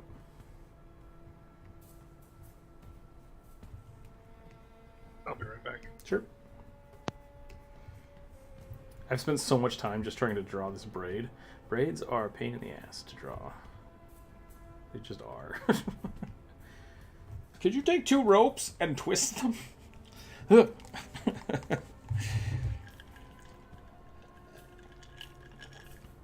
Yeah, how to D&D? I'd love to see a system of like psychic combat that you liked. Just like one that exists somewhere. I'd love to see what that is, because it's something that I've never really fiddled with. Because even things like, essentially, for Pathfinder, they made is it the Mentalist? They tried to make some psychic things, but it essentially felt more like Avatar: The Last Airbender than anything else. Because it's like, you can pick up rocks with your mind and punch them at people. It's like, that's earthbending. That's not, it's not psychic powers. The kineticist. Kineticist, that's right, yeah. I thought it was going to be more psychic, and it was not. It was all about earthbending. And there is a psychic class. Is there just a psychic class? Yeah. It came out in the same book. That, I might have just confused those two then. That could be why. Because the kineticist is very much like an elementalist monk hybrid. Yep. I think I just confused those two.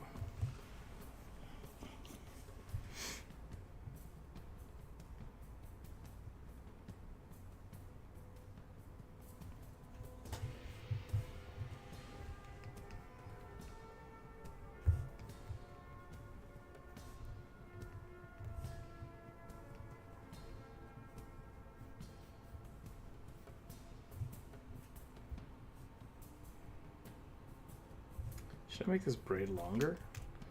Maybe I should make it longer. Braids are weird.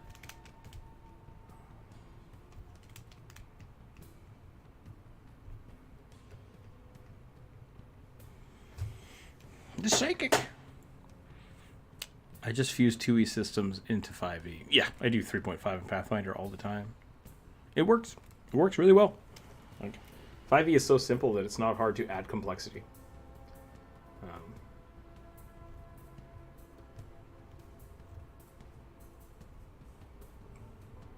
What do we think? Should we do a Morning Star? I might do like a Morning Star on this. What did they say, the falchion? Oh, you're right. It was a falchion. I mean, I could be wrong. Nope, I remember. You're correct.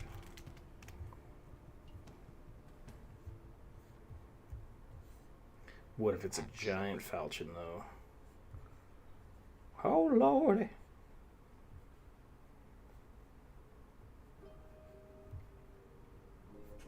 What time is it here? 1:30? We should probably get things toned down.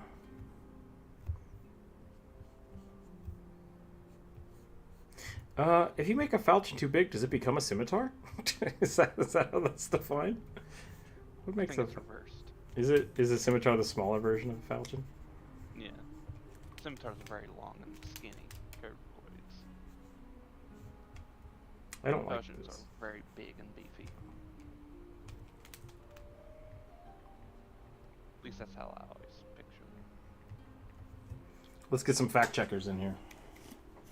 Which is which? Equipment.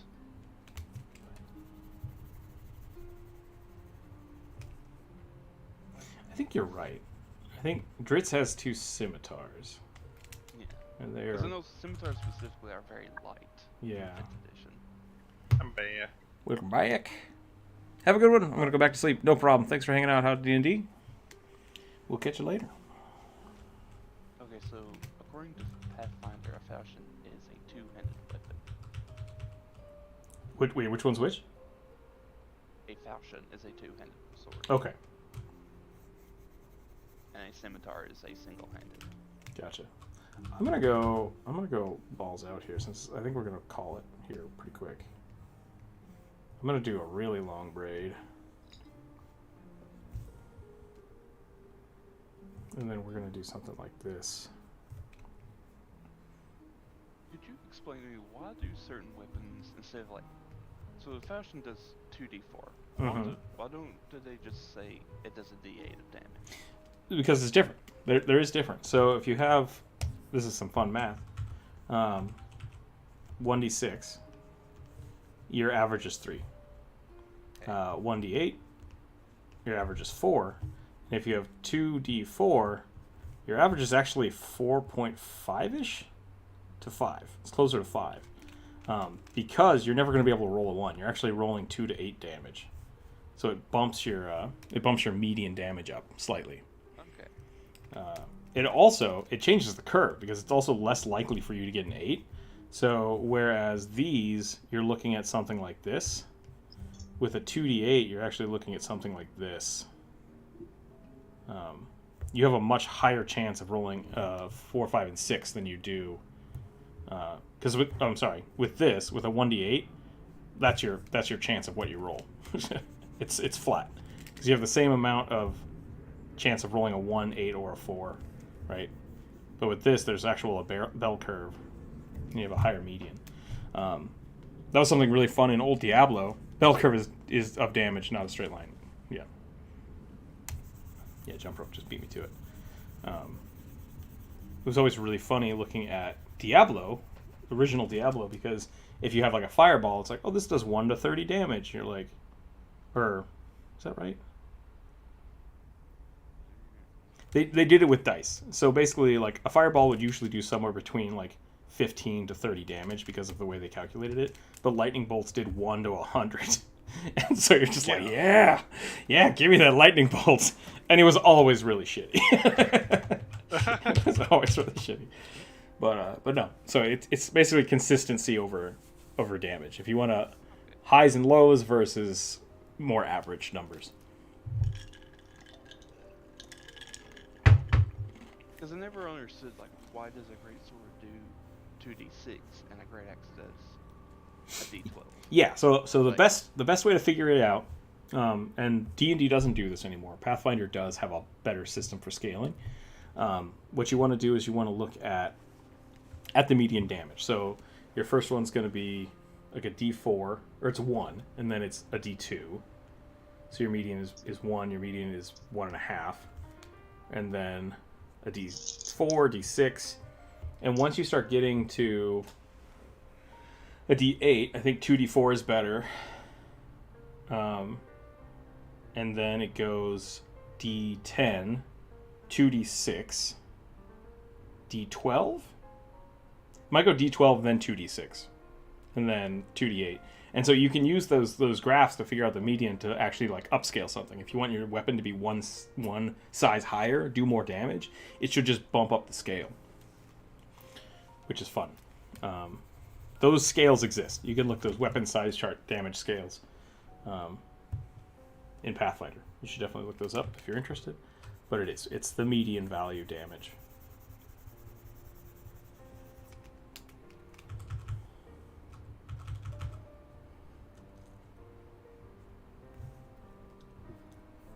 I think I'm burnt. I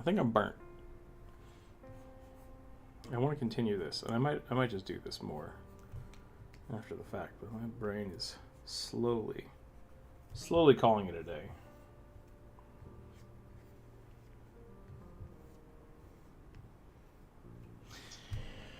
Falchion is basically a lower blade curve. Means they're barely curved.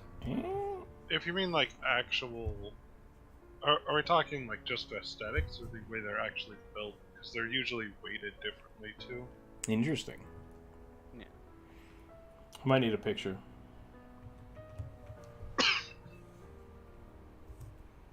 I might need a picture.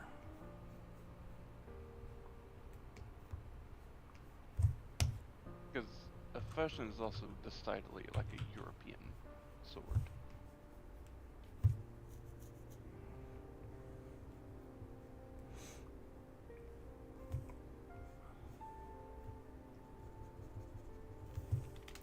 I kind of want to do this. I might just not draw the falchion. Oh, interesting. Falchion is a straight bladed sword. Interesting. Okay. Earlier I mentioned they're basically like sword axes.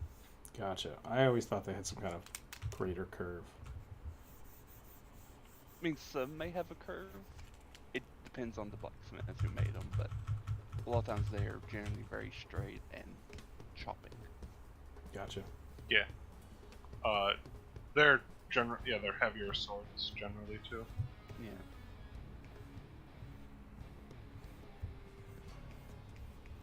Sorry to go all sword nerd on you.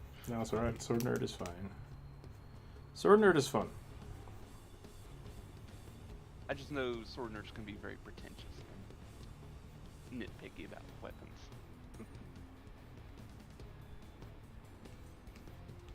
I think just as long as you don't like get in the way of others people's fun, then it's all good. How many do we have left? A lot. There's a lot. So I think I'm gonna call it after this one. But if you want to do one more, if you want to do one more, I'm fine. 14. There are 14 left. 14 left. I missed about the 7 of them got pushed to the second page. Oh no. Yeah. All right. D12 and D20 and anything above a 15. I'll reroll. Sure. Nine. A Chawinga Star Druid. I'm gonna have to look that up. It's a good one. Those are pretty cool. It's Hashy Browns. How do you spell that? CHWINGA.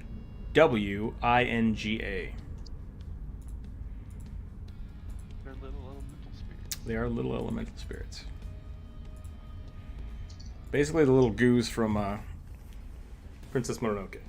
Yeah.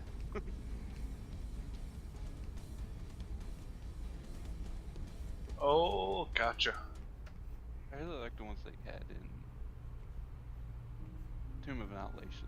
They're like these solid black bodies and kind of Rorschach white masks. Well, why am I not surprised on the first page of Google there's one turned into a sexy lady? Oh boy. Of course.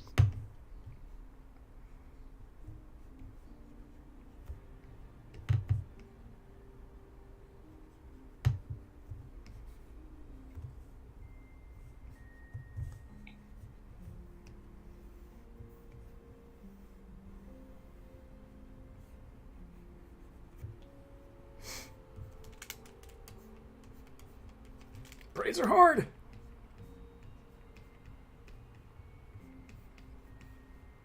Bernie, how do you draw braids?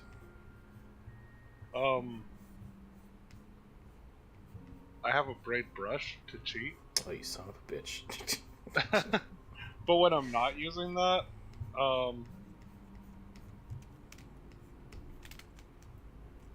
it's just tedious. I don't really have a trick for them.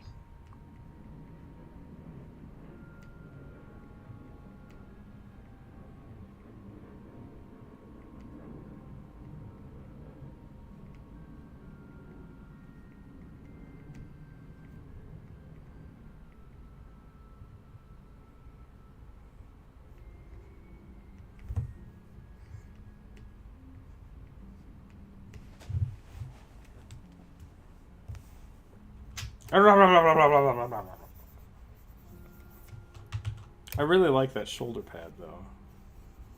The face isn't bad. Maybe I should just start over. It's a nice shoulder pad. Yeah. Here's what we're going to do.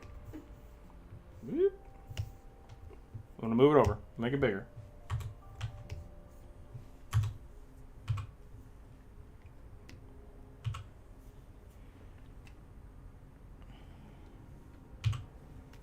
And I think I'm going to get rid of this. And I'm going to have the braid come over this way. Give her a nice collar.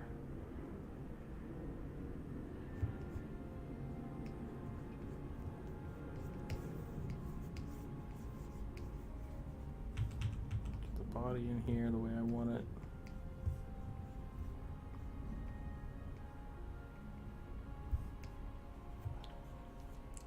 And I'm gonna bring it over this way and have it come over this shoulder.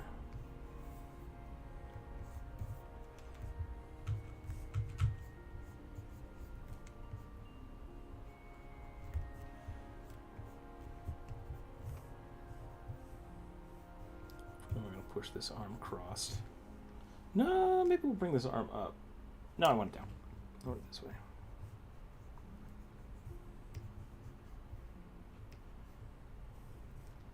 And then this one will have up, kind of pulling the hair forward.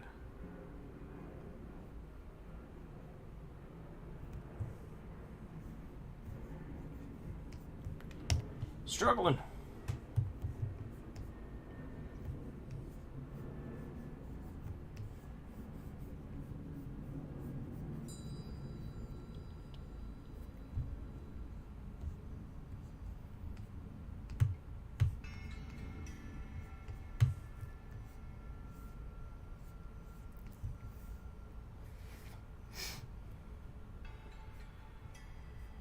Ooh, you know what would make the sword people really mad? Backwards facing falchion. Ooh. I'm okay with that. Reverse grip. Yeah.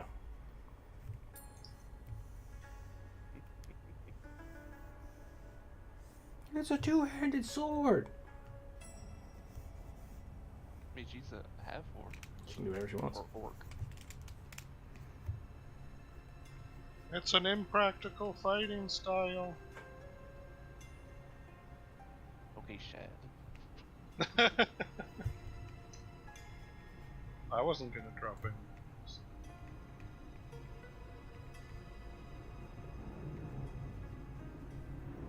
How dare you?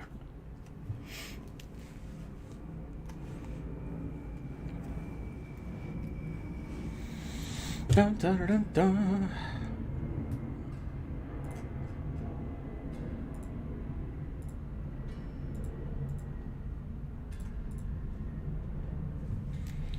I think we will probably wind down after this one, though.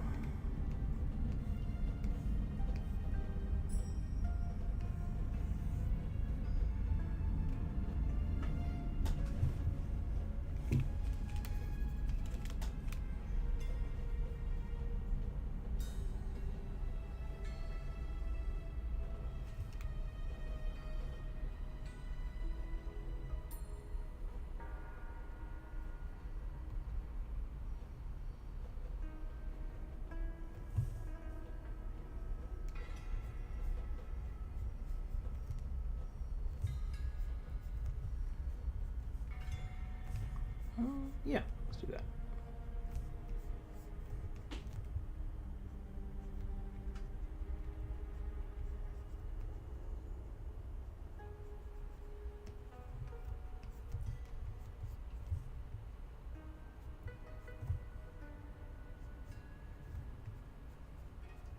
Do some scale mail on this arm.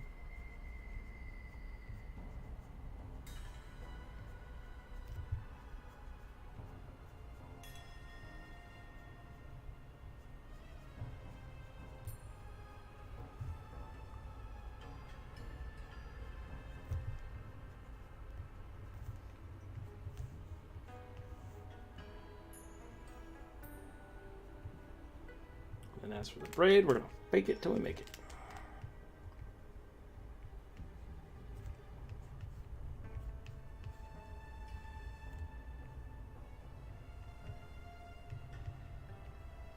I think my problem is I always do them backwards.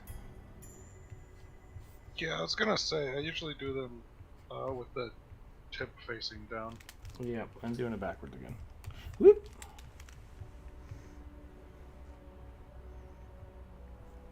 So maybe I just need to draw it from the other direction. Maybe that's what I should do.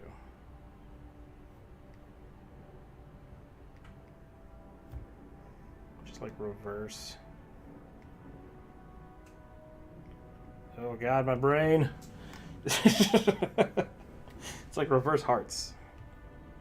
Crooked hearts. That's all I gotta remember. Whoop.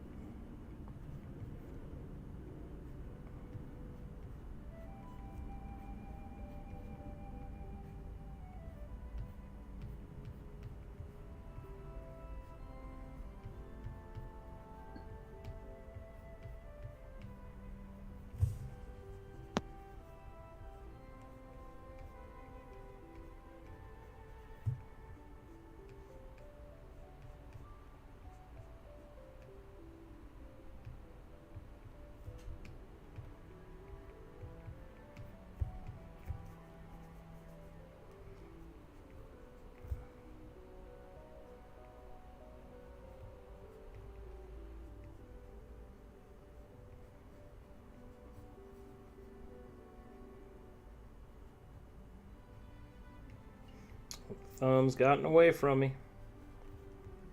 It's going somewhere weird.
It's a little messy, but I think it's doing it. I think we're doing it.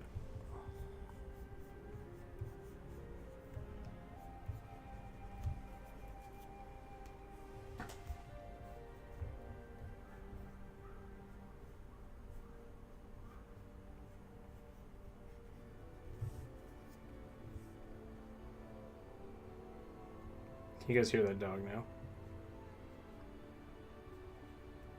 I've opened the front door and I just hear woo woo woo woo woo woo woo. I don't know what to do. I feel like I should call them.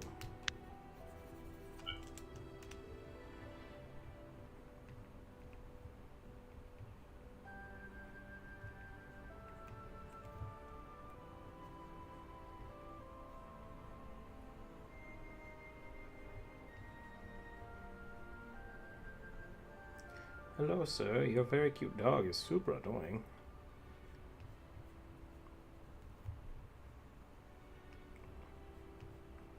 I'm fairly certain you're not actually harming the dog, as it has food and shelter.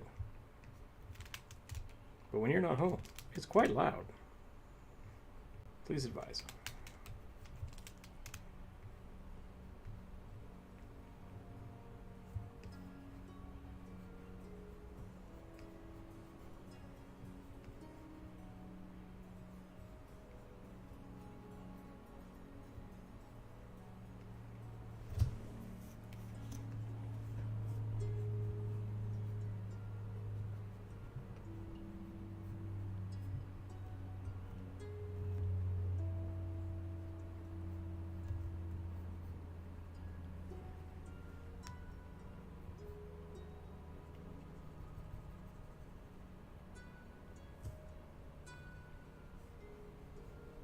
I'm too tired to be forced to draw hands right now. That's pretty great, Burning. That looks good. I really like the idea, so it's fun to draw.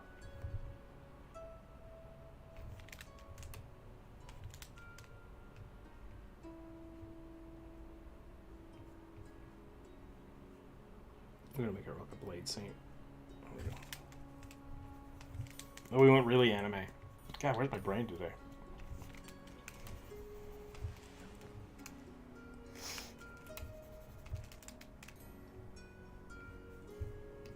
Two-handed.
I think that is where we're going to call it.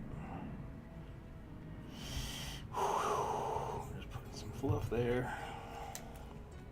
Thanks again for hanging out today, everybody. That was a lot of fun. We had a lot of good suggestions. We had more than I thought we did, which is great. Got